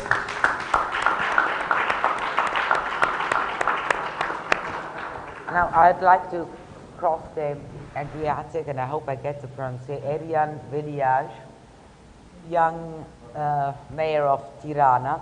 Well, Tirana, I mean, there's a funny fact, I mean, you would all think in the 90s was the place from where migrants used to come to Italy. Now there are about, you just told me, 20,000 Italians who live in Tirana. And Tirana is taking giant steps. I mean, as city, it is a city that is becoming sustainable, environmentally friendly. It's changing its face. And I do think that changing aesthetically is also a big challenge and changes the mind of people. Because aesthetics does have quite an importance. And I mean, from gray, you go to colors. I mean, Edi Rama, he called Hundertwasser, and I think that was wonderful. So there are many links, I mean, between Tirana and Italy, I mean, you know. And I would like you to explain, I mean, Tirana is not a city where refugees and migrants stay. It is on the way. I mean, you are on the way towards the richer Europe. So what do you ask from this alliance, and what would you ask from how can Tirana contribute? Thank you, Maria, and thank you to the two mayors who've hosted a wonderful event, and for all the work preceding this, and also the fantastic NGOs who are actually the doers, the helpers in this very noble cause. It's very funny because when Costa was speaking, we were just in Tirana last week, and we realized how much our fates are intertwined with this migration story. Yeah. So he shared his story, how his family found refuge in Germany. And then I shared my story, how my family found refuge in Greece. I also lost a father when I was very young, and Albania was completely closed. But even the North Korea of Europe, so a prison state, cannot keep people inside. Some people would try to swim to Corfu. Some people would make a dinghy boat across the already late Yugoslavia. Some people would walk across the mountains to Greece and to Montenegro. And some people would make the daring speedboat chase across the Adriatic. Some people would break the embassy. We had some families who lived for over 5 years in the Italian embassy. So for anyone to say, press the button and stop this, it's at best naive. At worst, it's evil. Because this you cannot stop. If someone is risking their life, or if someone is in a very dire condition, if it's conditions of war, then you cannot simply just press a button and raise a wall. And we saw even populists who spoke about walls all the time in the United States failed. It's impossible. Walls can always be crossed. And I think the most important wall that we need to demolish is the walls in our head, because I think that's where we raise our first barriers, and then we manifest physical barriers inland or in the sea. And Maria, when you made that, you reminded me of that famous book. I think it's Gian Antonio Stella, Lorda, The Hordes, and the subtitle of the book was Quando gli albanesi eravamo noi, when we were the Albanians. So basically, this is the story of humanity. You know, first it was the Italians to the States, and then it was us to Italy and to Greece. And when we were celebrating with Costa World Refugee Day in Tirana, we had two athletes who were representing the refugee team. One was Shuaib from Afghanistan, the other one was Abdullah from Syria. And we were looking at their stories and we said, how similar to our stories? And once we understand that it's not about them, but it's also about us, because we are outcomes of similar stories. And once we realize that our fates are intertwined, then the city... Now, what is my main concern in Tirana and how we deal with it? Amnesia, forgetfulness, how quickly we forget. So when Gian Antonio Stella was saying how quickly we forget that we were the Albanians, I am saying now the same thing. I get complaints and I said, oh, Mr. Mayor, we have too many of these refugees in the crossroads. Because as you said, it's a transit point, 2 or 3 months, collect enough money to move to the next. And it made me very sad, because I said, how soon we forgot that we were the Syrians and the Iraqis only 30 years ago. And I think this collective amnesia, it's, I think, our #1 enemy, that we quickly forget.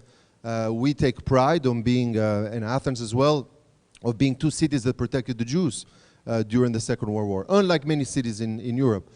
But instead of that becoming a source of pride and inspiration for the future, we are being affected by the populists of this world. And I think the mayor of Lampedusa made a great point. We are not thinking and leading. We are looking at the polls, and then we're making decisions according to what the polls say. So, like we were saying last night, you know, Cristo Baraba, okay, the poll says Barabbas, so we take him off the cross and we leave the other guy in the cross. That's not leadership. That's leading from behind. That's not leading. And unfortunately, many parties who are doing well in Europe are leading from behind. They're basically letting the crowd and the mob mentality take the rule. There was this famous Turkish writer, Mehmet Murat İldan, and he said, we worry about making the seas calm. The sea is always calm. It's the winds that blow that make the sea cause trouble. So we sometimes focus too much on the sea, but we forget that the political winds are the ones who are causing the waves. And we need to calm these winds of populism and extremism before we worry about the sea. And if we domestically, and I think this is where big cities that house a third of the population, half of the economy, have a huge important part to play in calming the winds of politics before we see the waves in the sea. Grazie. Thank you very, very much. Now, Maria, can I add one last remark? Because what Leonluca said about the question of visibility, to be visible, to be seen. And I remember when I was a bit younger, one of my favorite movies was Avatar. Everyone has seen Avatar. And in the Navi language, the word for I love you, and I feel you, and I know you was I see you. I see you. And being recognized, being seen, being visible, was the description of the most passionate feelings. And I think we need to speak a bit more Navi. I see you. And the moment we see, then we understand. And I really appreciate that remark because it brought me good memories. Yeah. So I see you. I see you too.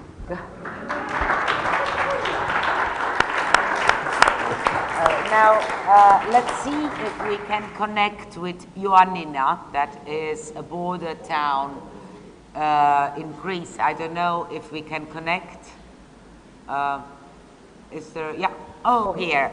Hello, thank Moses you, Elisab. thank you. Hello, good morning to everyone from Ioannina, Greece. Ioannina is a city northwestern part of the Greece with a population of more than 100,000 people. Mayor, I just wanted to add that do you hear us? Mayor, do you hear us? Do you hear us? Yes. Yes, you do. Okay, so I just wanted to introduce you. I mean, Moses Elisab is the first Jewish mayor in Greece. Correct me if I am wrong. And your town, right. I am right. And in your town there are 4 mosques, 1 synagogue, and various churches, of course. So your town is really a border, a connection. Here we're talking about migrations. And I mean, you saw the Balkan route passing by. So you saw loads of people, and you also see now that Europe is at odds with all that. How you see the city alliance that is being formed today, how is that important for your city, and what would you demand from it, from Ioannina? Thank you. By the way, beautiful town if you want to go and see it.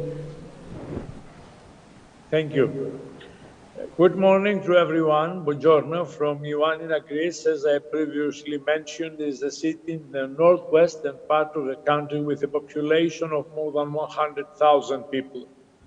Thank you for the honor to participate in these challenging meetings of cities for a welcoming Europe. My city, Ioannina, has, as you mentioned previously, has always been multicultural, multilingual, and multi-religious, with Christian, Islamic, and Jewish influences defining its identity. The presence today of 4 Islamic mosques, Jewish synagogues among the many Christian churches is an internal proof of the multicultural history and tradition of Ioannina throughout the passage of time. From the very beginning of the humanitarian crisis in Greece, the municipality of Ioannina has hosted in camps and urban settings a significant number of refugees and asylum seekers. Currently, it hosts more than 3,000 refugees and asylum seekers mainly from the Islamic Republic of Afghanistan, Syrian Arab Republic, and Sub-Saharan African countries. I firmly believe that cities could play a crucial role in integrating migrants and refugees and creating all the necessary mechanisms to tackle discrimination and achieve equal access to fundamental rights.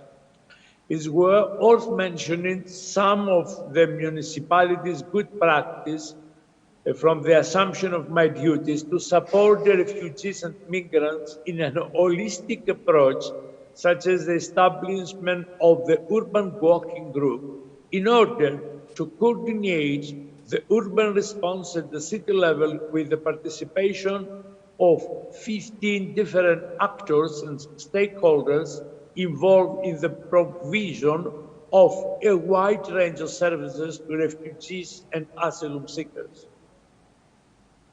At the same time, the Migrants and Refugees Integration Council's establishment is responsible for identifying and investigating and helping local authorities to acquire knowledge on problems encountered by the immigrants in relation to their integration and contact with public or municipal authorities.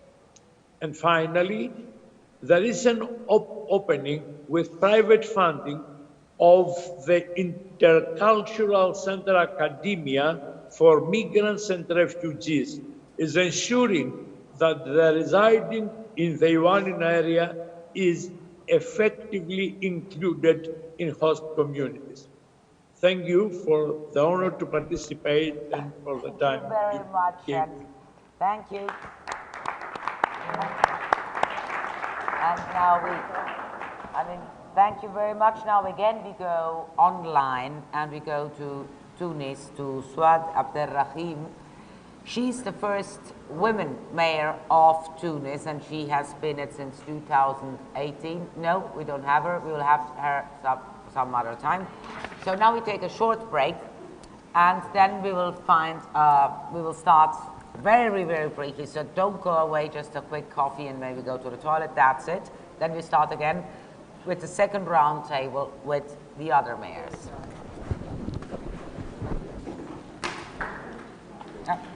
We'll be back.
3 prova, 1 2 3 prova, 1 2 3 2 3 prova, 2 3 prova te. 1 1 1 1 prova, prova, prova, prova, prova. Prova microfono, 1 2 3, 1 2 3 prova.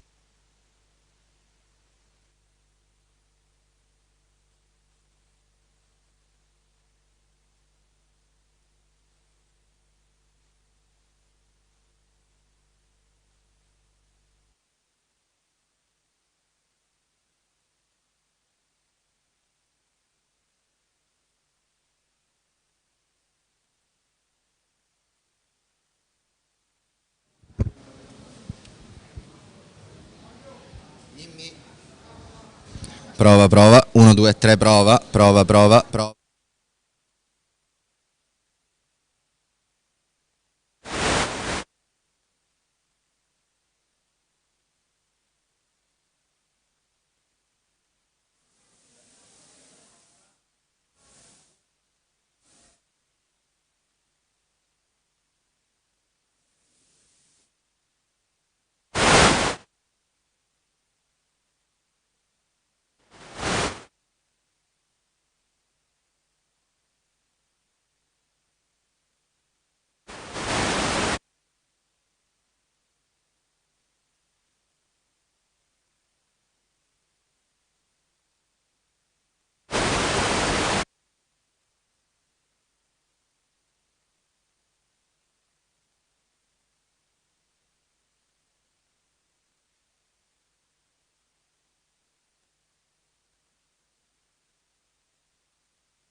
Uno, due, tre, prova. 1, 2, 3, prova. Ok, questo è ripristinato.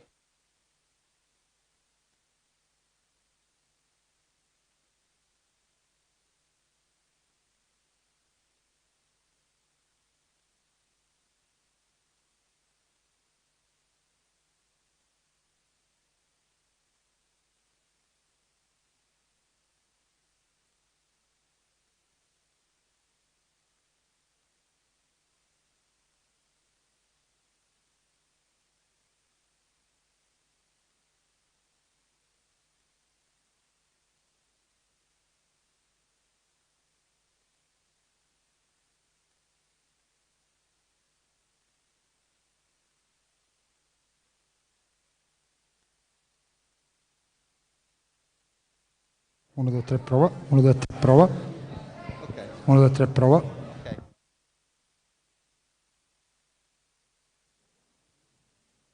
1, 2, 3. Sì, proprio. 1, 2, 3. 1, 2. 1, 2. Peppe. 1, 2, 1. Ok.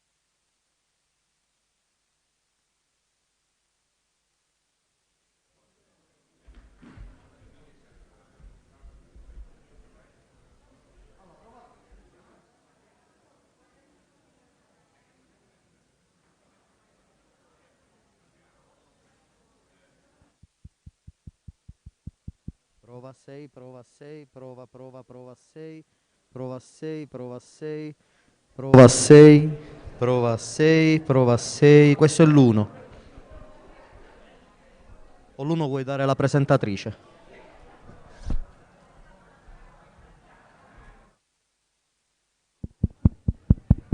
Prova 6, prova 6.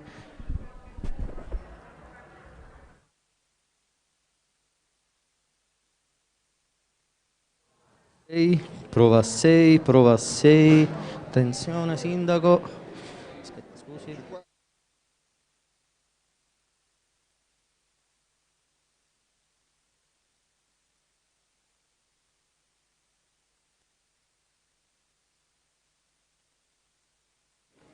Prova 6, prova 6.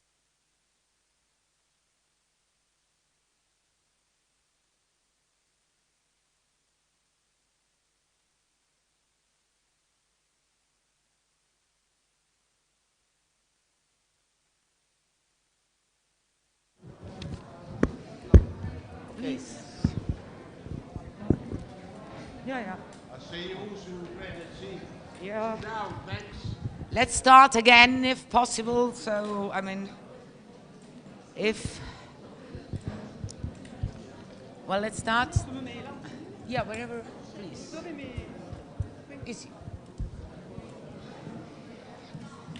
So, sorry to interrupt you, but I know it's difficult. Let's start for the second round table.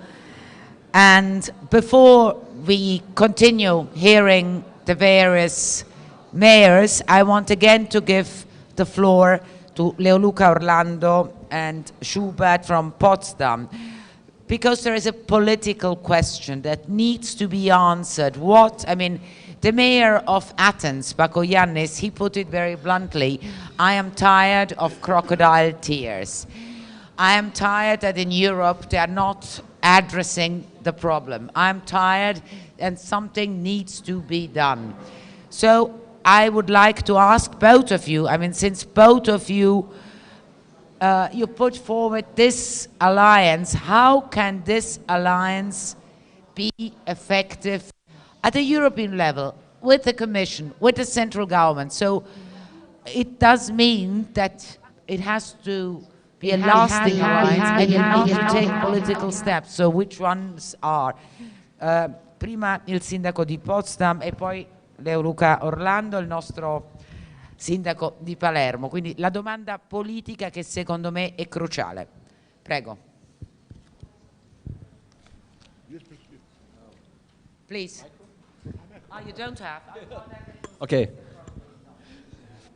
Wir haben ja vorhin gerade mit dem griechischen Kollegen über die Krokodilstränen in Europa gesprochen. Und in der Tat, wir müssen auch mit dem, was wir hier auf unserer Konferenz aufpassen, dass wir dem Krokodilstränen nicht weitere Krokodilstränen zutun, indem wir uns hier gemeinsam hinsetzen, über die Probleme reden, aber dann nicht konkret werden. Und deswegen sind mir zwei Punkte ganz besonders wichtig. Und einen von beiden Punkten erlauben Sie mir ein klein bisschen auszuholen. And 2 will ich points are nochmal very mit meiner important to me. Reise Please auf allow diese me Lesbos verbinden to und dem, was ich für mich persönlich damals mitgenommen habe, expand neben a der little bit. Diskussion oder neben der Let Frage, me was macht Flucht und was macht Vertreibung mit remind you Menschen, of die in what I have Flüchtlingslagern brought unterkommen. Es ist ein zweiter with Punkt und me deswegen finde ich gut, from lieber Leoluca traveling Orlando, dass wir abroad heute bei and dir what sein it können. means Klar geworden, dass wir being in a Europa, refugee. was die It's Frage der very Solidarität positive betrifft, that nicht we nur are mit den Menschen, here. die zu uns kommen, unsolidarisch umgehen, sondern dass die As Diskussion, die for wir auf the nationalstaatlicher Ebene haben, solidarity in Europe, noch viel unsolidarischer mit denen we ist, die entlang der Mittelmeerküste actually die Städte sind, die aufnehmen. discuss Ihr habt rein räumlich keine things Alternative dazu, der from Ort zu sein, wo die Menschen two ankommen. different Und standpoints. You von have daher ist es no wichtig, dass wir, und deswegen freue ich mich auch, alternative. dass so viele You are the unserer place deutschen where Partnerstädte auch heute wieder people mit dabei arrive. sind und It's auch very viele Städte aus important, Mitteleuropa gesagt haben, sie and melden I'm sich heute hier very an, weil es darum geht, pleased to be here. Verteilungsmechanismen miteinander zu diskutieren, It's um unsere important to Partner discuss entlang des Mittelmeers eben participation nicht allein zu lassen mit mechanisms der with Diskussion, our partners ohne gleich in the in das Mediterranean Bild zu Sea. gehen We der direkten shouldn't be Abnahme. Also left vieles wird immer alone. verwechselt damit, dass And ich jetzt zukünftig also zu Leoluca fahre und sage, ich nehme mal 10 deiner Migrantinnen und Migranten mit, sometimes darum kann es am Ende nicht gehen. things Es get muss einen ordentlichen confused. Verteilmechanismus I in Europa may, geben. for example, Der I muss cannot go vernünftige to Wege haben Mayor miteinander. Orlando and say, Und mir wäre es am liebsten, und da wird I es dann want ganz some konkret, wenn es uns migrants. There gelingen has to würde, einen be a mechanism, Aufnahmemechanismus in a Europa zu well-established integrieren, mechanism to do so. We wo have die to have Städte, sei es einmal im Jahr, aber zu a regelmäßigen Zeitpunkten well-defined erklären approach to können. do so. Demokratisch legitimiert im Übrigen durch ihre And Ratsversammlung, there has wie to viel sie be a bereit sind, jenseits von mechanism nationalstaatlicher Aufnahme aufzunehmen. whereby Also, ich hatte vorhin das Beispiel mit der 5. cities declare how Europa many übertragen. migrants Wenn jeder they are einmal ready im to Jahr sagen accept. könnte, ich For bin example, bereit, in 5. meiner Stadt eine bestimmte Zahl mehr aufzunehmen. Und wir das mit einem breiten Netzwerk verbinden. One, Dann kommt for eine Zahl zusammen, example, wo wir could wirklich uns say, gegenseitig I'm entlasten ready können. to accept Und das some ist eine Ergänzung. Ich sage mal, das migrants ist das vor die Klammer gezogen. in addition Und dann to braucht das the Ganze ones aber I einen zweiten have. Schritt. Und dann wird es We auch have ganz konkret. to Es geht nicht nur um die Frage actually von Umverteilung, make sondern wir müssen natürlich vor Ort very bei der Frage der concrete steps. Integration auch It's not just beweisen about miteinander, dass die Idee der redistribution, but Integration it's funktionieren kann. Und die Idee der Integration funktioniert eben auch, a wenn wir uns matter gegenseitig Regeln of setzen. being able Ich to werbe dafür, compare dass our wir für views diejenigen, and know die that wir integration über must dieses System function. aufnehmen, I'm in favor ich will of das the mal nennen, wie fact that Integrationsverträge miteinander schließen, dass wir als Bürgermeister ganz konkret auch für die Leistung vor Ort in Verantwortung gehen und sagen, die Person, die zu uns kommt, das ist das, was wir vorhaben miteinander, sei es das Erlernen von Sprache, sei es die Berufsausbildung, sei es die Unterkunft. Sorry, Integration ist ein Paket. the sound is a Integration bit ist nie nur confused at Ankunft, the moment. It's a sondern bit Integration mixed muss immer up. ein gelebtes We're Paket trying sein vor to Ort. Und das kann translate man what miteinander we vereinbaren und dann can vereinbart man Regeln. until this Warum will ich diese technical Vereinbarung von problem Regeln? is solved. Weil es uns im nächsten Schritt ermöglicht, denen, die immer sagen, Integration The funktioniert, rule, es there have funktioniert to be nicht, rules Spiegelbild vorzuzeigen und zu sagen, doch, share. sie funktioniert nach klaren Regeln und gibt uns dann wieder im Umkehrschluss die Möglichkeit, miteinander ins Gespräch zu kommen, zu sagen, wenn 5 geht, vielleicht geht ja auch 10. Weil wir haben bewiesen, dass es funktioniert. Und deswegen nicht im Idealistischen bleiben, ist ganz konkret. Maybe we can say 5 or even 10 migrants. Die Stimme der Let's try Städte and do something very. hört und in Betracht nimmt. Deshalb haben wir 2 Verben, The hören voice und of sehen. the cities. Adesso io ho la stessa domanda, la vorrei chiedere And anche al now sindaco Leoluca the Orlando, same cioè come question il to sindaco di Mayor Potsdam, Leoluca Orlando. che chiede che l'Europa ascolti le città. Prima The lei mayor of hai chiesto che le Potsdam città would like vedano Europe to gli immigrati, gli listen stranieri, le persone che sono arrivate qui, to che sono come migrants. You noi. asked Ora ti for chiederei benissimo come fare in migrants to modo become che visible. il So Parlamento, I'm è asking più you, semplice, ma la Commissione how prenda in considerazione is it la richiesta possible delle that the città e Commission, questa the EU alleanza. Commission, considers the request of cities in this alliance? Well, the European Union has to see the cities. The mayors see people. We would like the cities to be visible to the European Union.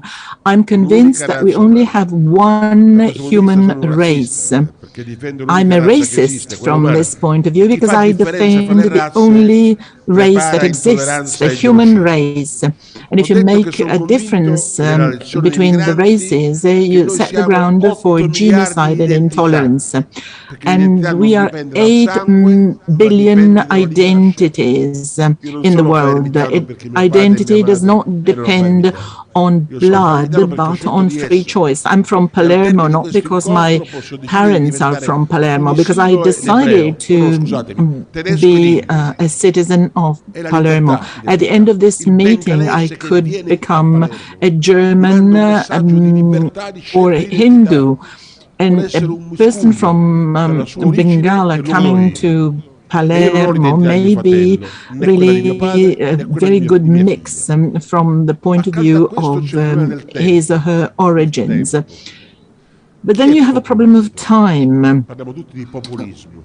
We all talk about populism. Who is it that is populist? A populist is a person that does not respect time. There are populists on the right and populists on the left. It would be good if populism would only be a right-wing populism, but we have a left-wing and a right-wing populism. You know, populists believe that the problem has to be solved immediately without any contrast. So with a tweet or a slogan. No, we need the past, the present time, the future. Had we said we will get rid of the mafia government in 3 months, if we had said this 40 years ago, we would have been populist. It's taken us 30 years.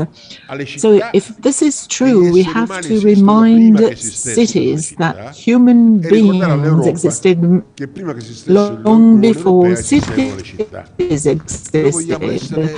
And we should remind the European Union that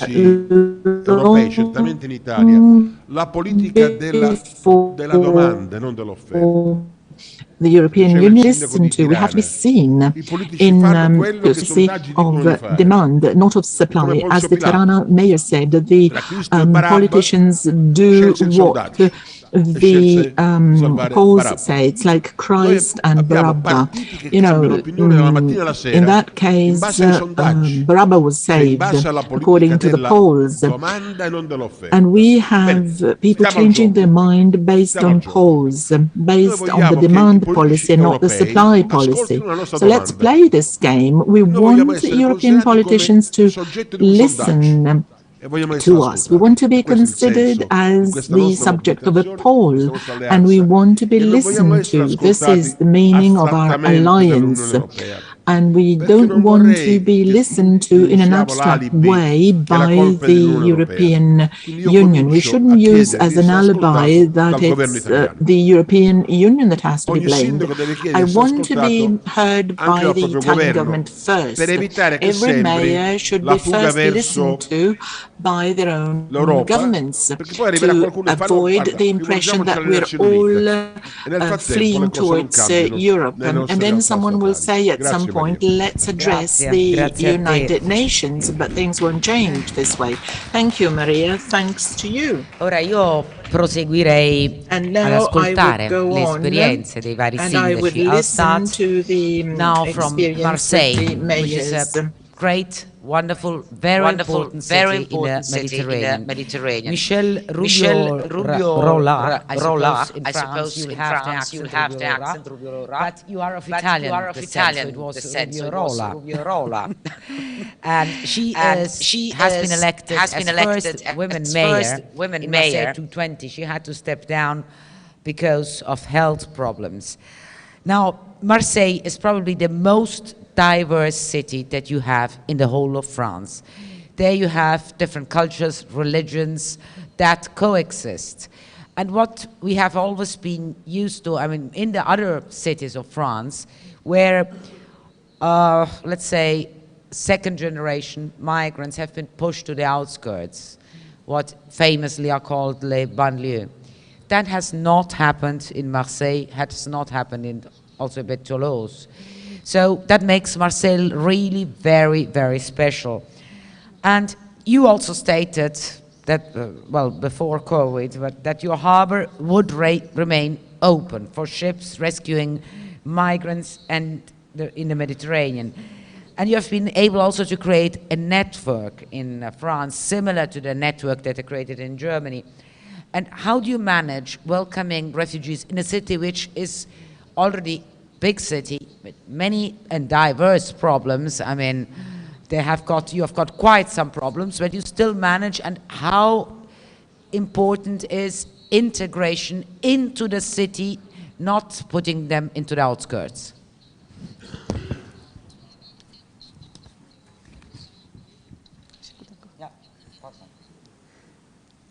Oui, merci. Merci de m'avoir invité. Je voulais vous dire que c'est avec grande émotion que je suis ici parmi vous, parce que j'ai l'impression enfin de trouver une famille qui pense comme moi, qui porte mes valeurs, ce sont des valeurs communes. Donc je suis, même si avec mes problèmes de santé, c'était difficile pour moi de venir, c'était très très important d'assister à cette conférence. Vous savez, quand vous avez parlé d'où on vient, moi j'ai toujours dit que je n'étais rien de race humaine. Voilà, j'ai toujours dit ça. Et je crois que quand on parle de migrants à Marseille, je crois qu'il ne faudrait pas qu'on oublie d'où on vient, parce que Marseille, quand même, c'est une ville qui s'est construite avec des gens venus d'ailleurs.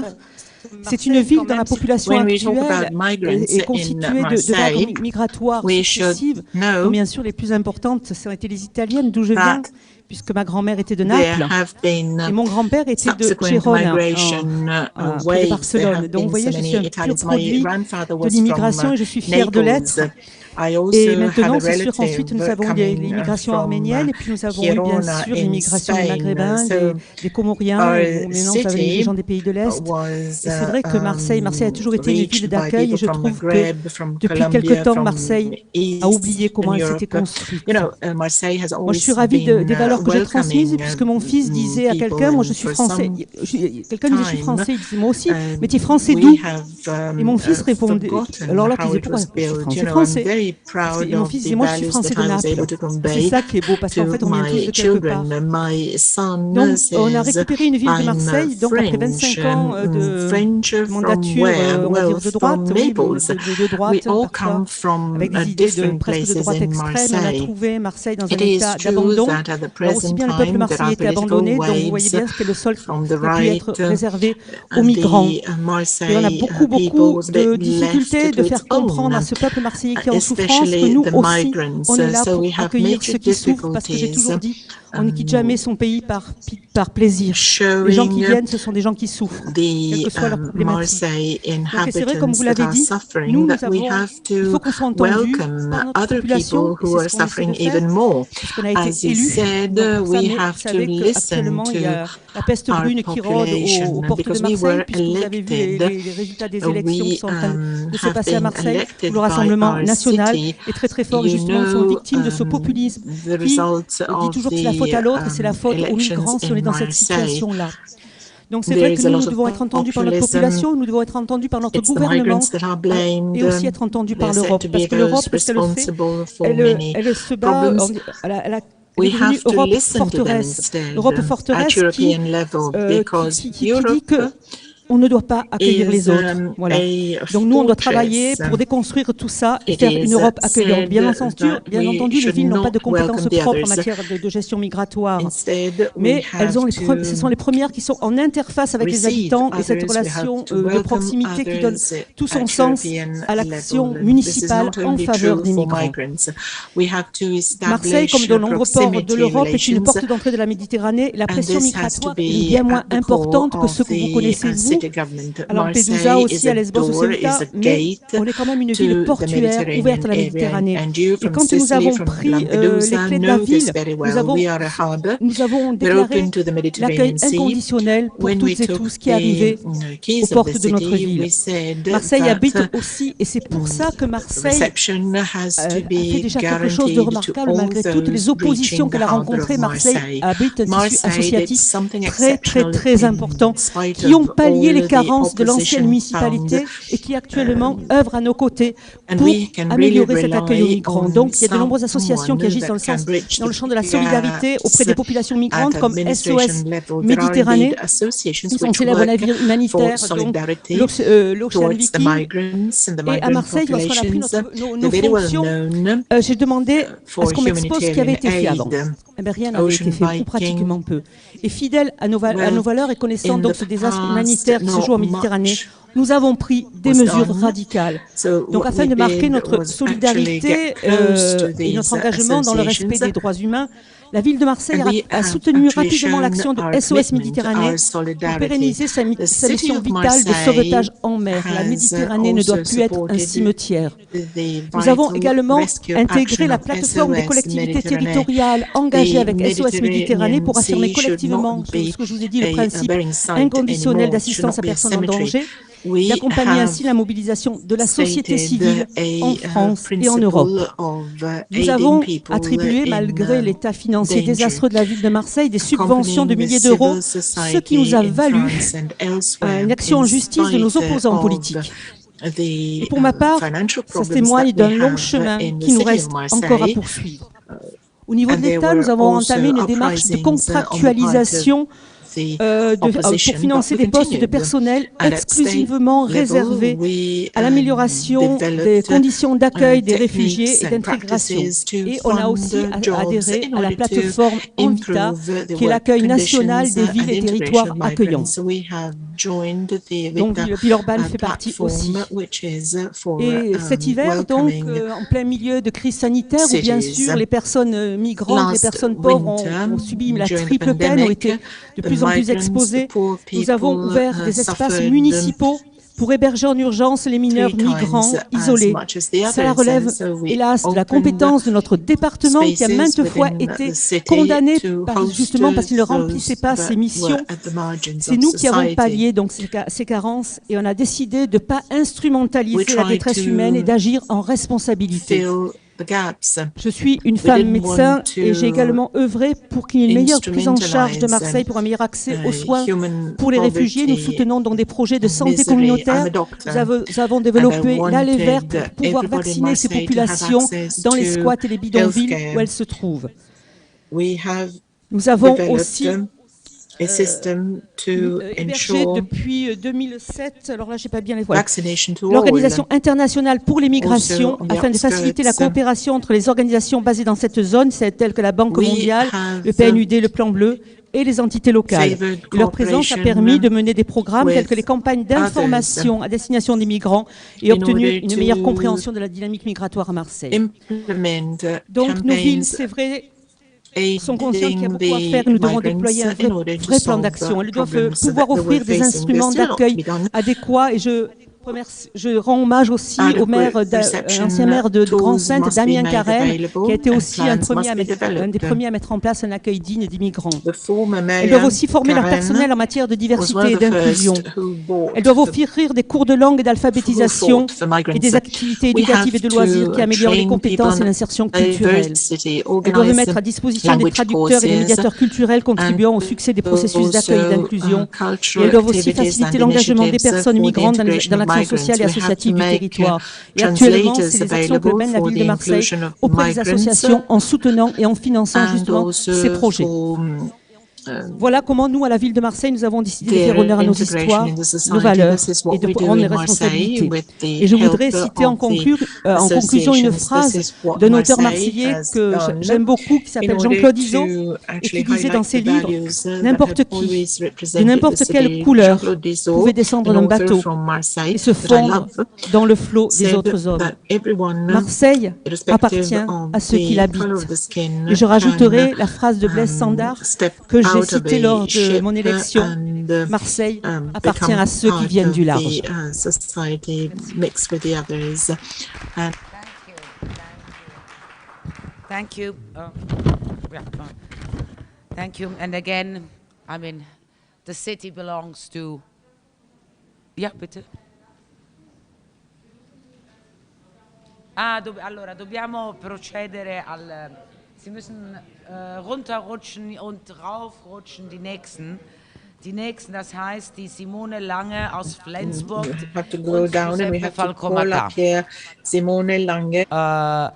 E adesso continuiamo con una città del nord, con Bergamo, che abbiamo Giorgio Gori. Benvenuto ed è un vero piacere. Ecco, Bergamo è una città molto diversa da Palermo, da Reggio, è una città importante per il tessuto industriale italiano, con forti legami con l'Europa, soprattutto anche con la Germania. E lì ci sono tante piccole e medie imprese che creano anche gran parte del nostro PIL, quindi, e poi lo voglio ricordare, Bergamo è stata la città più colpita dalla pandemia del Covid-19, perché questo non va dimenticato, anche perché la stiamo ancora attraversando.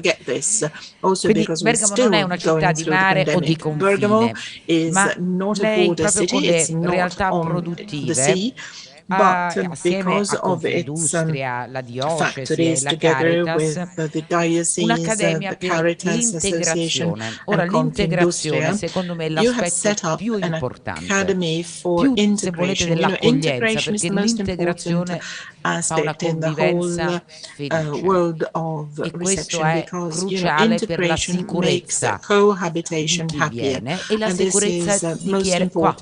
Portano bene, in Germania si dice safety and security. Quindi, you know, this brings luck. This is io le vorrei chiedere what they say in Germany cosa as well. fa questa accademia di integrazione, che è un progetto pilota, ma come renderlo anche a livello nazionale? Indeed, but how can we implement it at national level as well? Con voi e di portarvi anche un'esperienza diversa, una sensibilità per certi versi identica a quella di tanti sindaci e per certi versi anche differente. In some ways I have things in common with other mayors, in other ways less. Ciò che ci rende assolutamente identici è il sentimento di umanità che proviamo nei confronti di persone che si muovono dai rispettivi paesi in condizioni di estrema necessità e che richiedono una mano tesa da parte del nostro continente, del nostro paese, delle nostre città. L'elemento forse di diversità sta nella urgenza di riportare il tema dell'immigrazione dentro una cornice di legalità. Che credo sia ciò che di fatto è mancato in questi anni e che rappresenta il fattore, nella sua mancanza rappresenta il fattore, l'innesco delle contraddizioni che hanno accompagnato il fenomeno migratorio nel nostro paese, il crescere di un sentimento ostile nei confronti dei migranti, il chiudersi dei paesi e del nostro in particolare. Parto dalla cosa che mi chiedeva Maria. L'Accademia per l'Integrazione è un'esperienza piccola, è un'esperienza di una sperimentazione fatta nella cornice dell'accoglienza organizzata dallo Stato italiano attraverso i CAS, che non sono, ritengo, il miglior modo per fare accoglienza, nei termini prescritti per le organizzazioni di terzo settore che si propongono come gestori dell'accoglienza all'interno del CAS, nella dimensione economica assentita dallo Stato italiano per i migranti accolti nel CAS. E quindi con molti paletti, ma nonostante questo dimostra che è possibile in quei luoghi, con quegli operatori, con quei soldi, far sì che il tempo trascorso dai richiedenti asilo all'interno delle strutture di accoglienza può non essere un tempo inutile, può non essere un tempo di ozio, un tempo di disconoscimento della dignità personale di questi richiedenti asilo e di allontanamento paradossalmente della loro condizione da quella dei cittadini dei luoghi che li hanno ospiti. Noi abbiamo impostato il progetto che ha coinvolto una quarantina di richiedenti asilo su base volontaria sul tema intorno al tema della formazione, chiedendo agli ospiti dei casti della città chi volesse affrontare un percorso molto impegnativo, fondato principalmente sull'apprendimento della lingua italiana, su regole di gestione, di autogestione anche della struttura in cui erano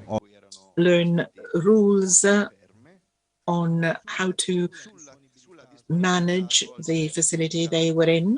We asked them whether they were ready to perform activities of public interest for the city.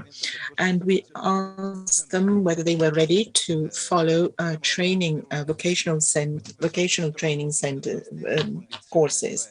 We worked with them for 1.5 years. Well, they all had a negative response by the Territorial Commission. They were waiting for the court in Brescia to call them. Where they were denied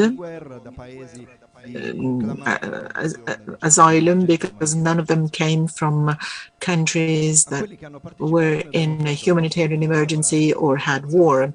We offered them the possibility to work hard, wake up at 6 o'clock in the morning, study Italian at least 5 hours a day, plus the exercises. We offered them a possibility to use our language when talking to each other. For 3 hours a day, they could perform activities of public interest, and we also offered them the possibility to follow vocational training courses and also internships to be then hired by companies, local companies. Confindustria, the Manufacturers Association, has actually supported this project together with the municipality of Bergamo, the diocese, and the social cooperative, which actually managed all these asylum seekers on behalf of the prefecture of Bergamo. Actually, Confindustria, the support of Confindustria was crucial because, you know, there were companies that needed motivated young people who could speak Italian and who were ready to work with a certain discipline in the workplace. Now, this project is finished, is completed because of lack of raw materials, so to say. The flows of migrants have reduced very much compared to 2016, 2017 when the project was started. So we didn't have the asylum seekers anymore that were ready to be part of this project. And also the project came to a conclusion because of a progressive difficulty in having the support of the authorities and their positive support.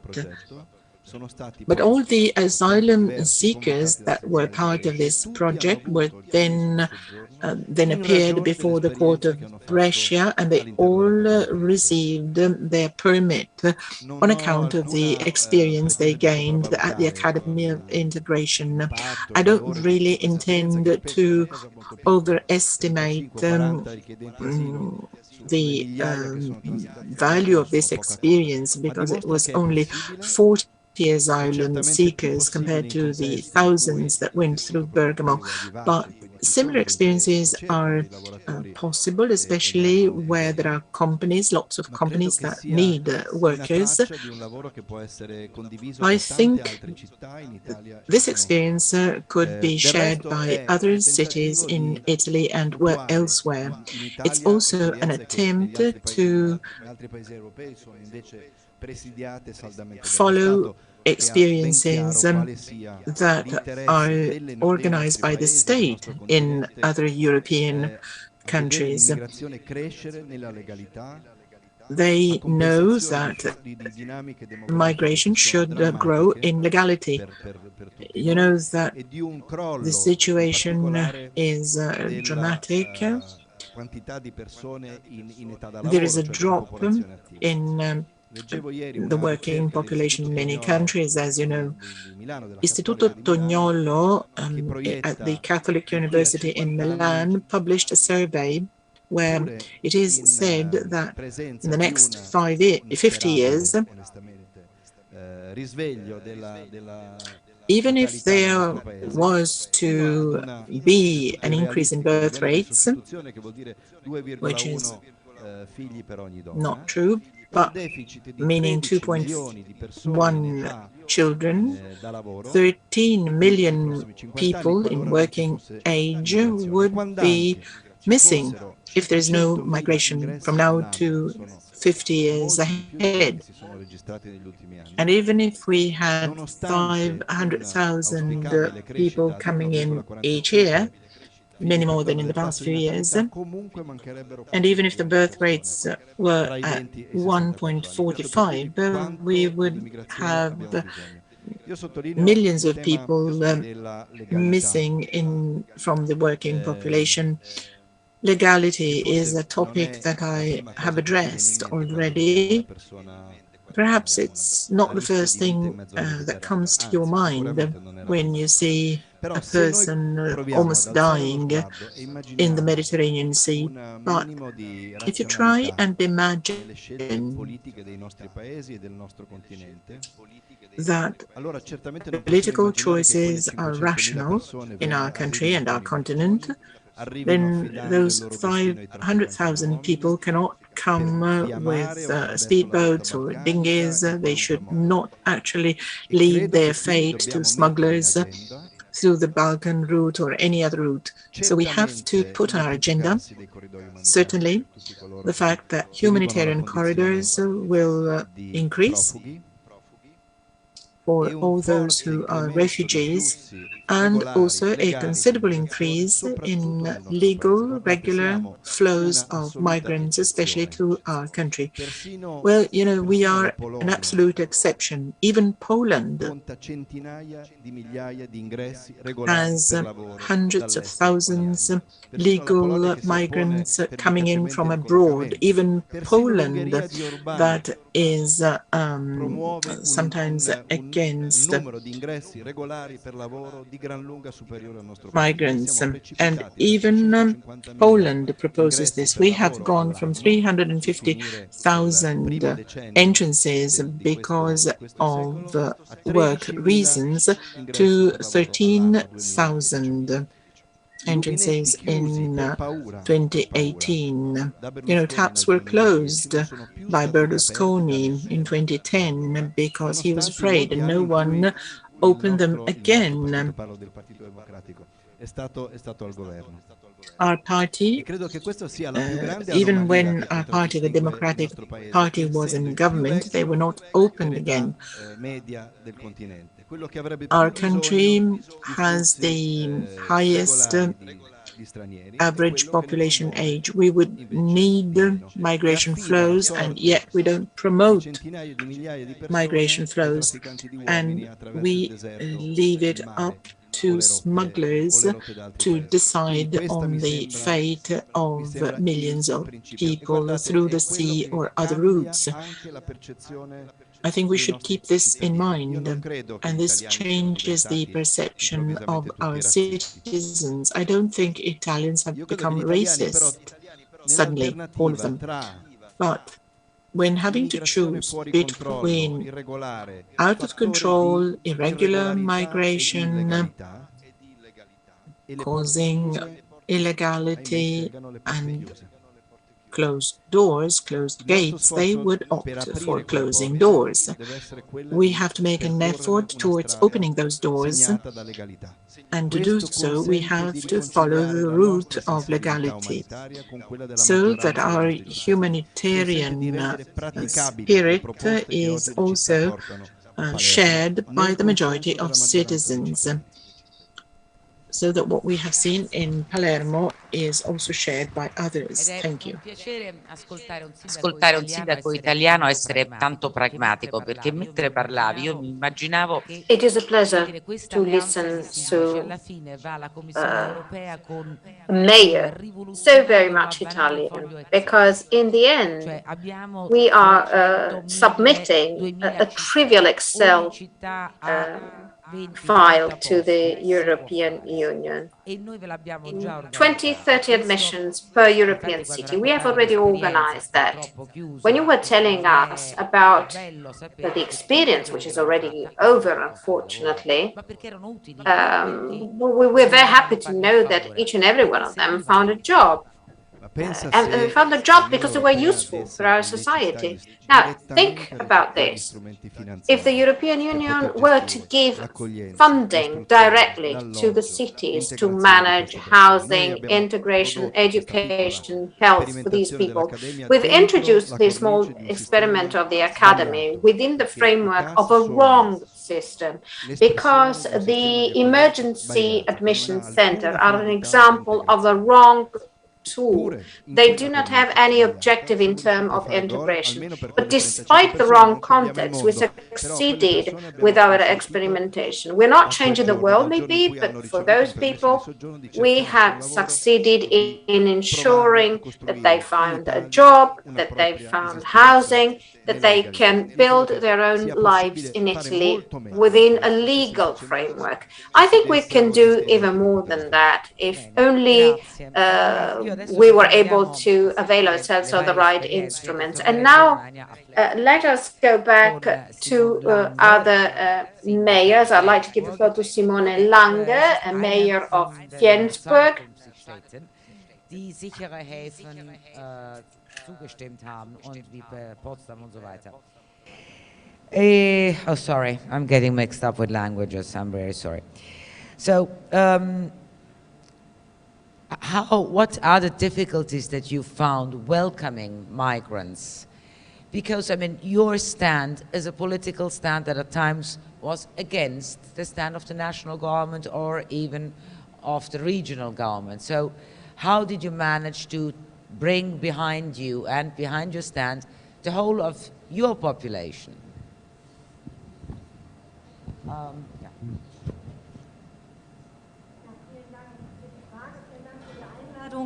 Gestatten Sie mir, dass ich Ihre Frage umdrehe, weil ich ungern immer nur auf die Schwierigkeiten gucke. Wir haben in Flensburg ist die nördlichste I talk to you about something different, because I never start from difficulties. Now, Flensburg is a city in the north of Germany, and in our area, we've always been trying to develop integration policies. So we haven't had these problems in the past. In 2015, when the hotspot was set up for 4 months, I was one of the activists who, for 4 months in Flensburg, helped 60,000 people there. And the inhabitants of Flensburg, 10,000 of them, as a civil societies, were able to cooperate. So we've demonstrated that the city can work differently. Even outside the rules and regulation at the time. Flensburg has always been known for its attitude, and I think that regardless of the individual initiatives adopted, we have to show a certain attitude. This is exactly what we're doing today, our attitude. We either have it or we don't. And all the other municipalities of Europe must be invited to show their own attitude, because it is from their attitudes that we can obtain what we need.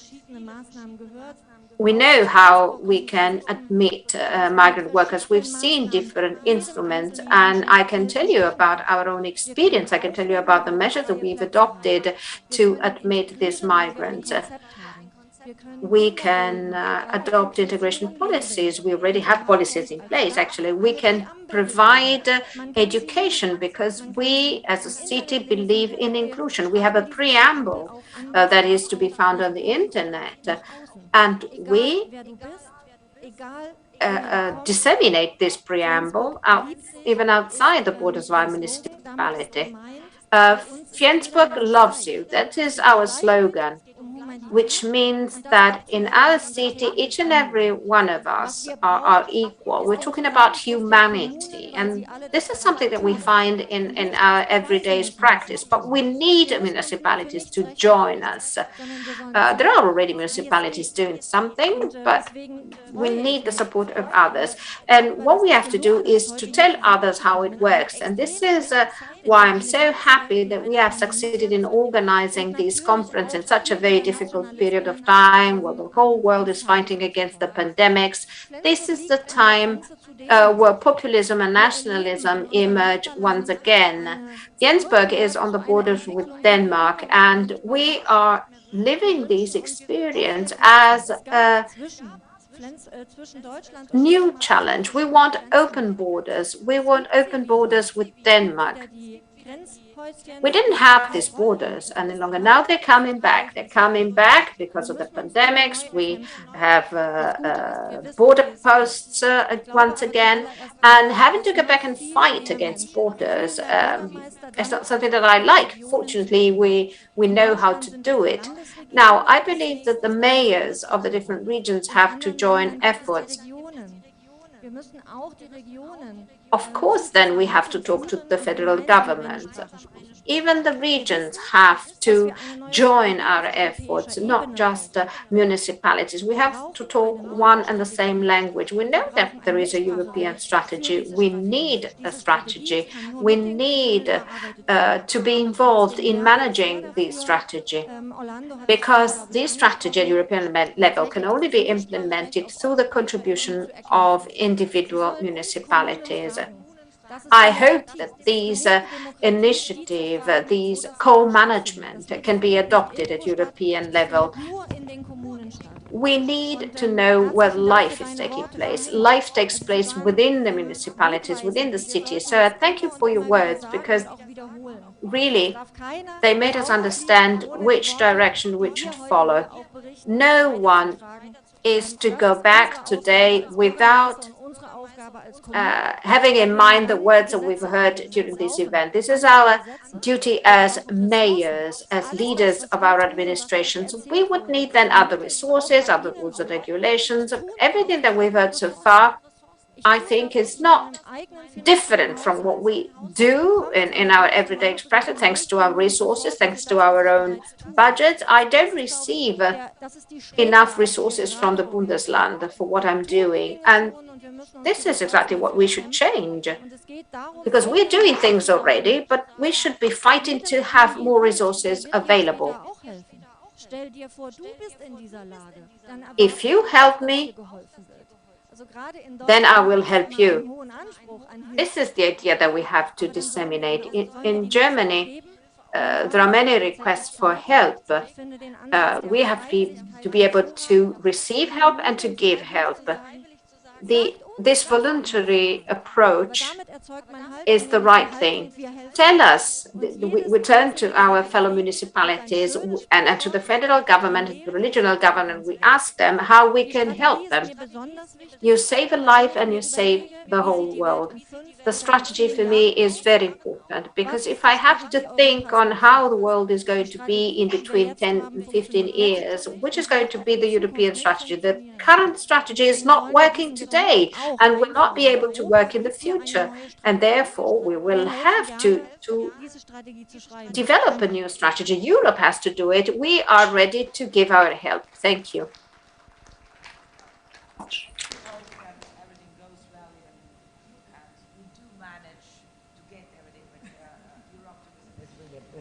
Striking force. Now we are finally able to link up with Tunis, because Tunis is a very important city.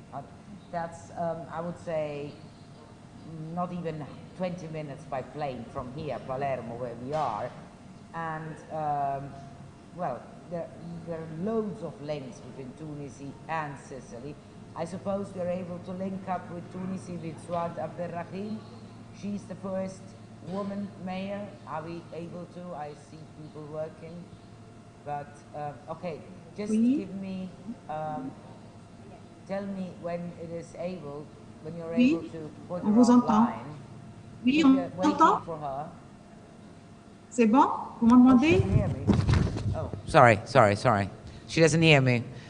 Okay, so I wanted to warmly welcome, if she's online, the mayor, the first female mayor, the first woman, Suad Abderrahim, mayor of Tunis.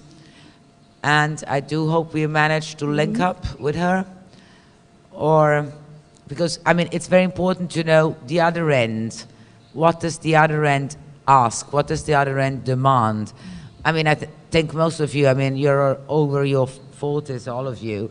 So you do remember the Tunisian revolution. You do remember how everybody cheered, how everybody said, why, thank God that they have got democracy now.